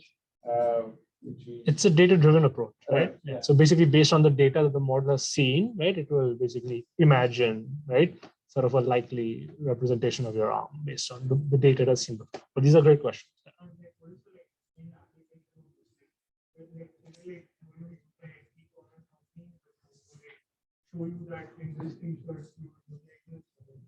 Yeah, that's what we are hoping for. So say for example, you try to visit a store to buy a clothes, maybe there are thousands of them, and you wouldn't feel able to just try on every individual clothes. So maybe with just a tap of a button, you would know how you would look on the site. So we are hoping something of that sort, maybe an app, say a try-on app, maybe in any of your Amazon or any app, we could integrate this, so the person could buy before. One store, they could be this week's where you can see yourself. Yeah. What's the you want the person to with the thing, get the street. Are you planning on? Yeah, we're planning on real time itself, but considering the computation, we aren't sure if it would get a good FPS. So at least a 5-10 FPS would also be a good result. Okay, very good. One more question.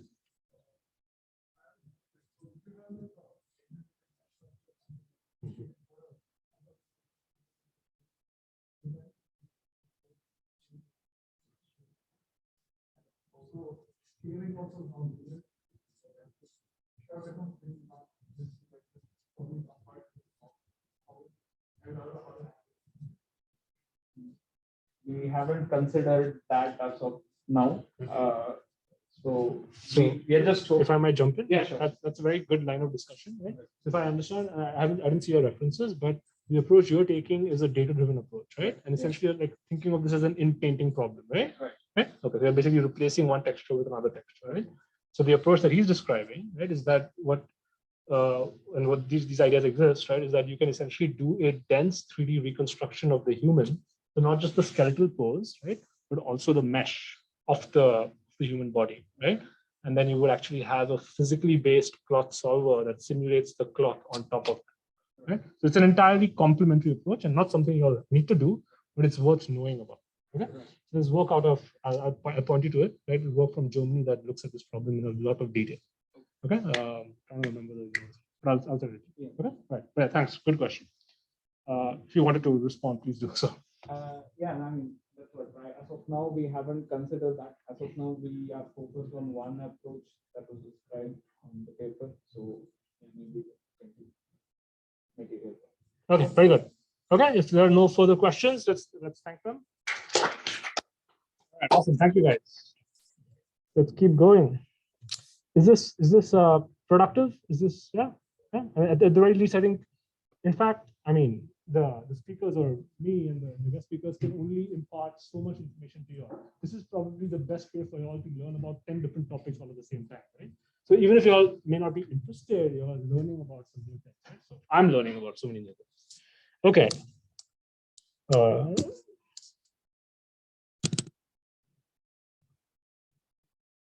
Counter training, are you here? Okay, everyone's here. That's great. Okay.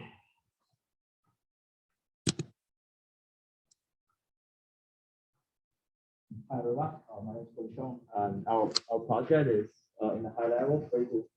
So the conventional way of training is using the predictions and the ground truths, and it comes out with the objective function, and a matrix measures the distance between the predictions and the ground truths, and it optimizes that objective, right? And so I'm thinking about using a different ways of training, which is using a counterexample. Let's say from your math class, if the professor wants to tell you something is inverse to your intuitions, they will give you just a counterexample, right? So for all these motivations, so I'd imagine if we can just use the counterexample, which is the mistake that made by the current model, to further train the model to prevent it to make such mistake again. Also for false positive in the object detector field. So that's the high level design. And you guys want to introduce the challenge and approach? Yeah, so I can go with it. So hi guys, I'm Abid. I'm a senior undergrad. It's my last semester at Rutgers. So the challenge is basically how we would modify the loss function, right, to take into account our sort of counter training, right? So how do we modify it so that it's penalized for false positives, and then how would we integrate that information and train the model again, right? So how do we prevent it from making the false positives and use that information? Yeah. And then I was just gonna say, another challenge is sometimes there's small data sets you have to deal with, but we're hoping that by also using the false positives data, we can get more out of the same data, even if it's a smaller amount.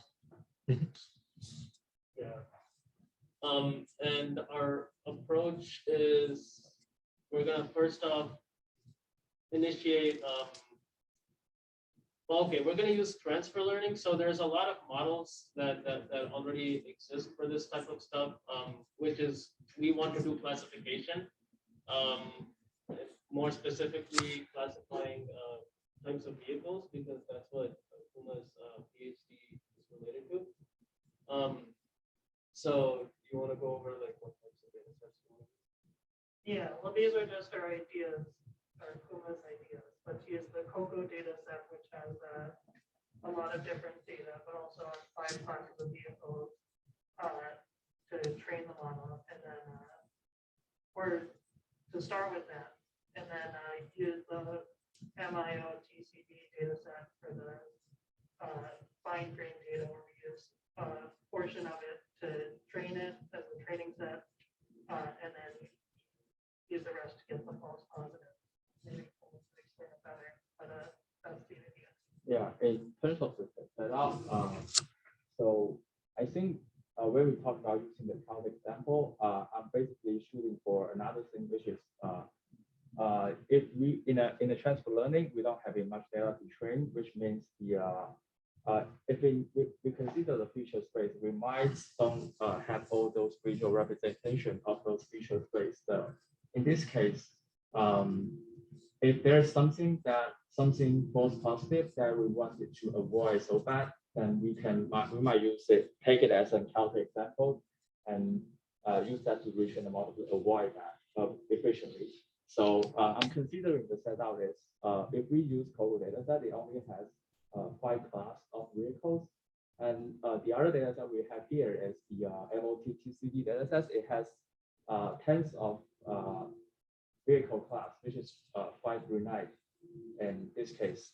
So we can just take impression. I mean, we wanted to text because our approach is to modify the loss function, and we want to test if that function is really working. So we need to manipulate this. We need to fake that scenario. So we just use a code data set class, the MOTTCD, which can create this so-called transfer learning scenario.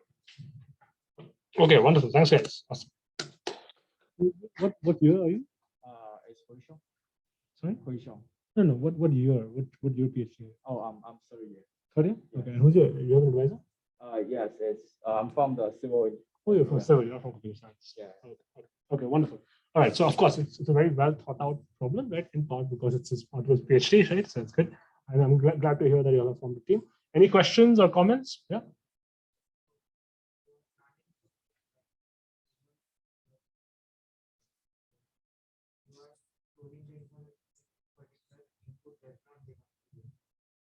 So, like, in the normal scenario, like, when we say that this input belongs to this class, we have that information. This particular input belongs to this class. But when you say that this input does not belong to this class, then it that.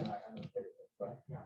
Like, I'm saying that there is a lot of gaps where the particular input belongs to, because ultimately we want in the object relation we want that this particular object belongs to this class. So we want that output. But like in your data set, when you say that this particular object does not belong to this class, then there is lot of like gaps. I don't know which of the rest of the 4 class that particular object belongs. So I think this training will require more data to train rather than less data, because like we have to learn. Yeah, so speaking of the how can we tell the model that is not in the interest, we can sort of like so generally if we kind of set a threshold for the confidence, right? So we can just simply tell that tell we can annotate things like none of this, I mean in this kind of area, none of those pixels should have the should have the confidence above 50%, for example. And I think that's what we're gonna try to, yeah, to say that is not, you know, instead of creating another class saying that that is not of interest, we're gonna give in a condition say, yeah, those confidence shouldn't be exist at threshold. And So your output is that this object does not belong to this. I think that's yeah. I mean, so we're gonna do a inference first to generate some false positive, and we're gonna take in those positive again to retrain the model. And how to retrain the model, that's the problem that we turn to become a solve. Good questions. Any other questions? One last question.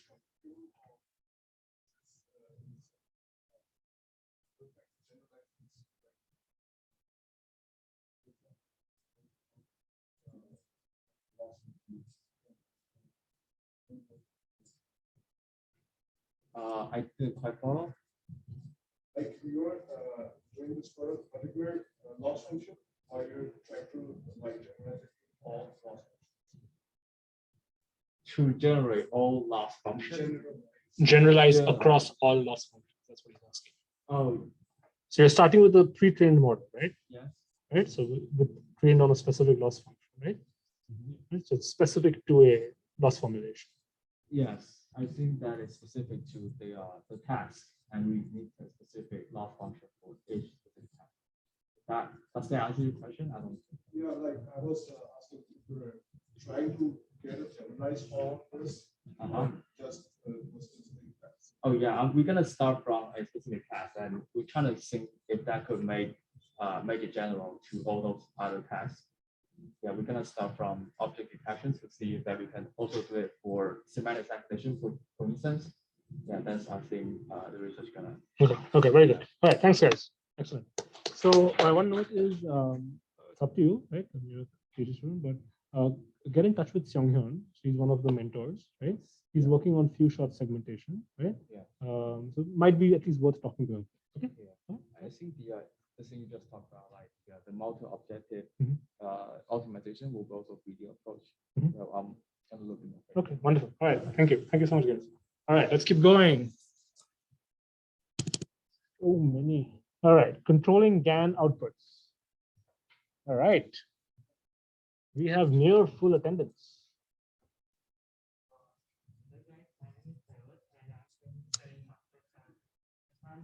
And my contribution is machine learning. Unfortunately, my project partner is not here right now. So what we are doing right now is we study the GAN models. That GAN models can generate real lifelike images of person. And what our project is that we want to create an image for which features we can control. Like if we look at a person's face, can you control its opening of its eyes? Like is the person is smiling or not? Is it sad? Is it happy? So what our proposed approach is in this project is we generate first latent spaces of the images of our data sets, and we can manipulate the latent spaces in positive or negative direction, and that way we can control each feature of the image. And we are trying to do this in the data set of the pizzas. Pizzas. Interesting. So So you're trying to controlled fashion synthesize different pizzas. yeah, like, if you want more olives in pizza. Okay. And so interface GAN is already a state-of-the-art model which does the similar kind of thing. So we are planning to implement that in the pizza data set. Okay, very good. Thank you. All right, questions or comments? One question, because we're running out of time. One question, if any.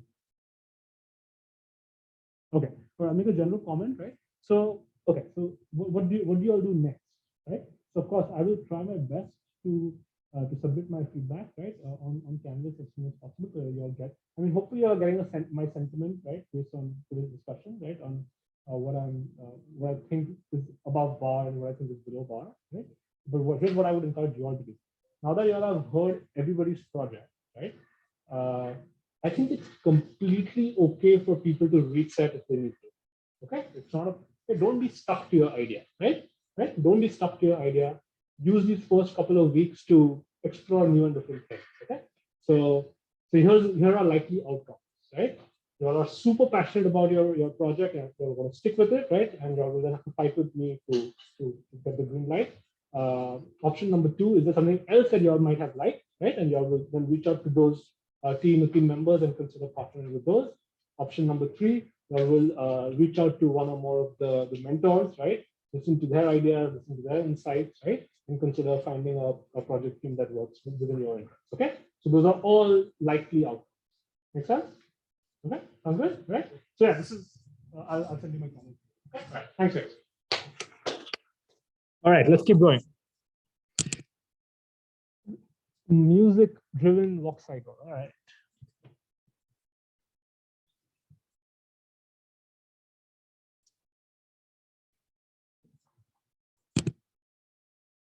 Quick. So my name is Aditi and I'm second semester master student.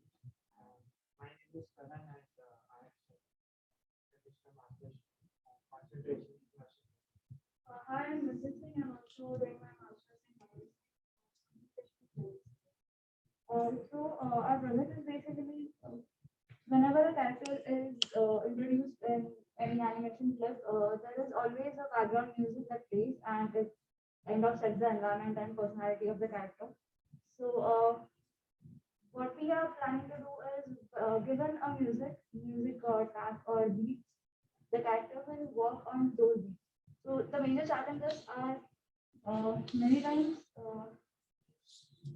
every music has a tone, energy level, and confidence level, and even the character has like age factors or female or male, gender, whatever. So the walk cycle should consider all these factors.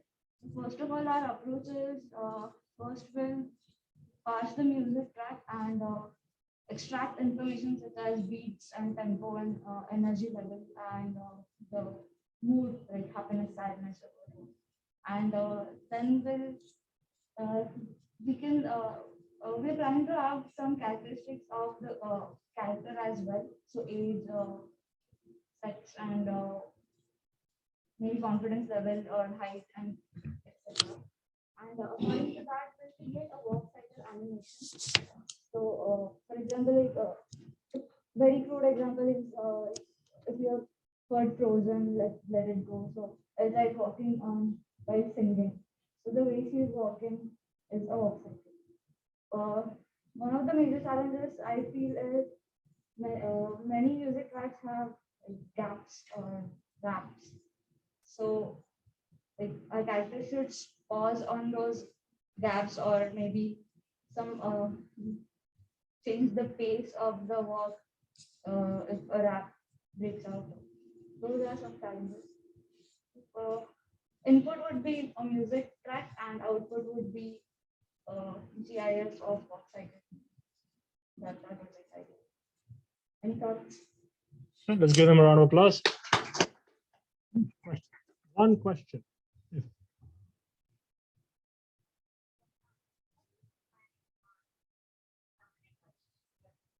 Like I can sort of understand like how you could do or something like that, but how are you gonna recognize Mood of the music. There are a lot of papers on it. One of the papers I read, they are classifying the genre of the music. So they are using the noise spectrum coefficient. So like that is that. So like it involves some digital signal processing. So so I am yet to read the interpretation and all of those coefficients, but in many of the research papers, they are using that to classify the genre. So genre generally corresponds to mood. So we are also looking in that direction. That's good. Cool. Okay. Okay. Last. What's the model of Yeah. Character avatar, like the one we saw in the last lecture, it was just character. Like a mannequin. Yeah. Okay. Very good. So okay. So the output is not a GIF, not an image sequence, but a 3D animation. Or which one is it? 3D animation, but we have to show a video, so that's why I So said. you render it up. Okay. Yeah. But are you going to be working in the 3D animation space? Yeah. You'll have animation experience. I have experience in Blender. Okay. Have you taken my class or I'm taking computer graphics. Professor Engineer? But he's teaching rendering. Yeah. Right. Okay. So it's an interesting problem, but you're tackling visual signal processing as well as character animation, right? Without necessarily the background in either, right? Think about that, yeah. Okay. Okay. Good. Thanks, guys. Okay. We did this, right? Okay, great. Duplicates. Did we do this one? No.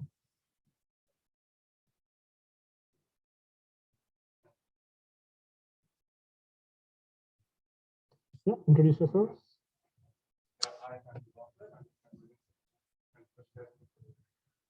Yeah, I'm sure I'm also doing a master's.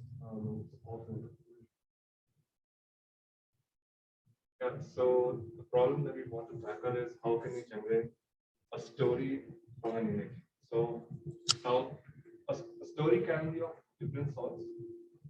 Now what we have finalized is, if given an input image, how can we generate the next sequence of those images and sort of come up with some kind of a journey. Now the challenge is that those sequential images should be contextually similar to the previous one, and it shouldn't just alter the images altogether. So now current papers that uses GANs and everything, the output is like, it's like just traveling over the radiant space and coming up different together or something. And I actually want to show you some output. Like if you see this output, it is like going from one context to another, but it's like, I don't like this one. This is like really bad. I mean, so there is some input text given to the image, and it is the corresponding output, and the text is getting changed. But this is not something we want to do. I would rather, as in what we are thinking of doing is, like, let's say we give this kind of an image.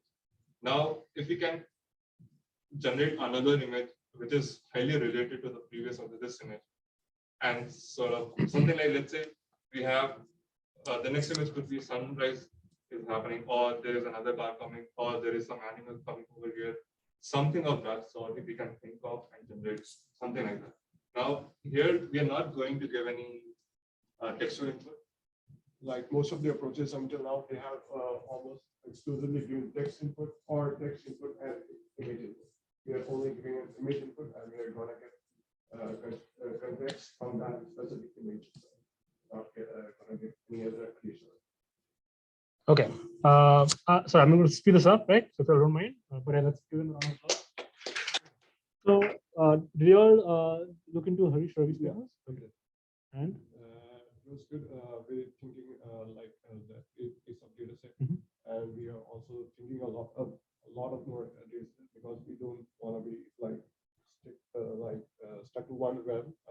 We want to like get some hyper realistic data. So currently, what you guys are thinking, of course, GANs are so hot nowadays, right? So you're thinking along we're those not lines.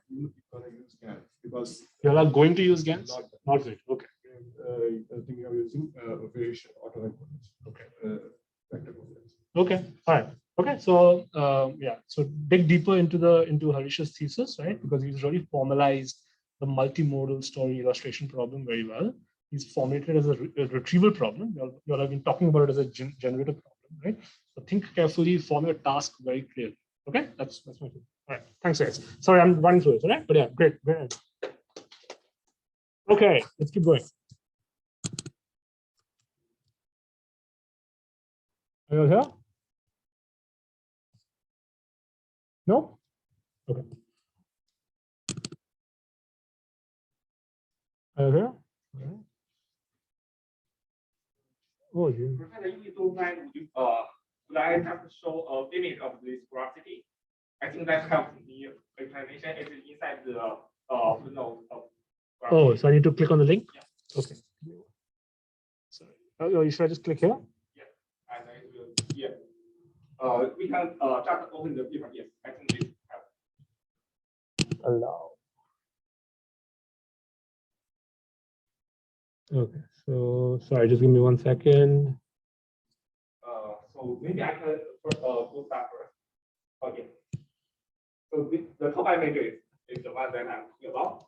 So the graph city is a visualization tool that gives the user the ability to interactively explore a billion age graph. So here, what we are showing is a Friendster social network with 1.8 billion ages.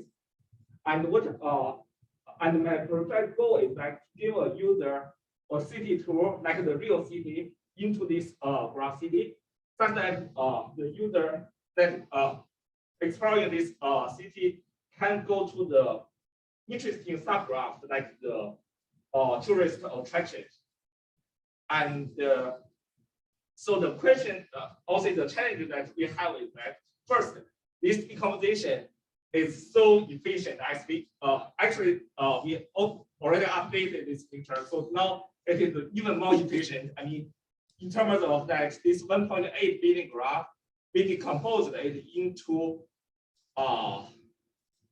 hundreds of 1.8 billion age graph is decomposed into hundreds million subgraphs already. And each subgraph will correspond to a building like these cylinders are. And inside this cylinder, we can open up yet another subgraph. And so let's say a typical building, which could be let me say hundreds of thousands of ages. It can also contain about thousands of subgraphs like this node. And in that case,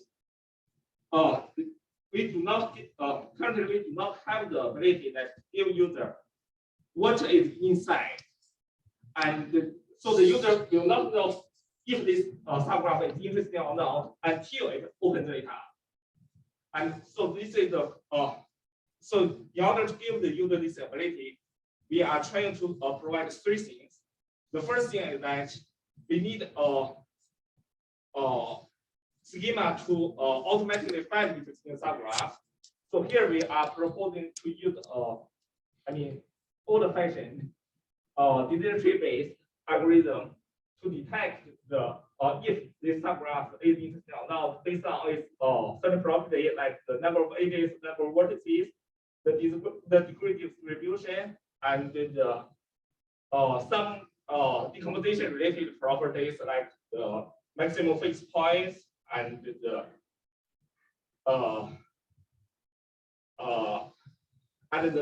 length of the decomposition of waves and fragments. Mm-hmm. And the second thing that we are going to provide is that if this graph is not interesting, we generate a textual or a graphical and or a graphical summation for that subgraph. And this one we are considering is that to use the autoencoder based translation between the input graph and the output textual or graphical summary or sketch. And the third thing is that we want to give the user a sequence of this tool, meaning give the user the sequence of interesting graph that he should follow, he or she should follow. And in this sense that given the collection of interesting subgraph, we are going to use the k-means clustering for those subgraphs that should cluster the similar interesting subgraphs together to in terms of a similarity of the graph properties of topology, all the closeness between our decomposition. And so that's the three challenges and our proposed method. Okay. All right, thank you so much. Okay, one quick question.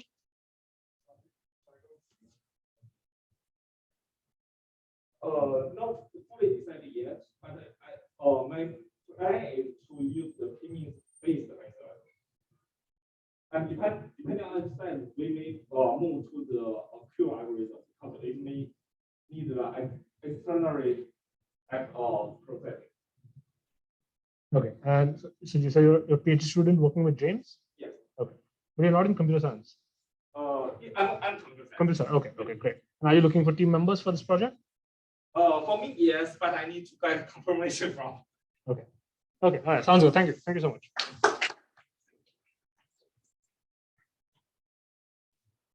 Okay. I think this is the last one. Are you here? Nope. Nope. Nobody here. All right. Did everyone have a chance to present? Everyone's presented. Okay. Wonderful. All right. Thanks. Lots of clearly a lot of interesting ideas. Right. Some more forms than others. Right. Which is perfectly fine. Okay. So again, what I said, right? Don't be set in stone with the very first idea you have, right? It is completely okay. In fact, I would encourage it, right? To challenge yourselves to think and rethink, right? Whether this is the idea for you, because ultimately this is what you're going to commit to for 15 weeks, right? So, yeah, so challenge yourselves to really do something that that you're passionate about, right? So I believe next week, essentially, you're going through this process once more, right? So same process again, right? So I'll be expecting a more fleshed out proposal. I will try to give you all my feedback as soon as possible, so you can factor that into next week's preparation. Sounds good? And do everything that I said. Mingle, right? Listen to and learn from each other's ideas, right? Certainly, I'm always, hopefully, I'm pretty accessible, right? On Discord, right? So you can reach out to me, reach out to the mentors, right? And look forward to seeing what you'll have in store for me next week. All right? All right. Thanks, guys. So next week, there will be a guest speaker, Sam Son, right? He'll be talking about long-term crowdflow prediction.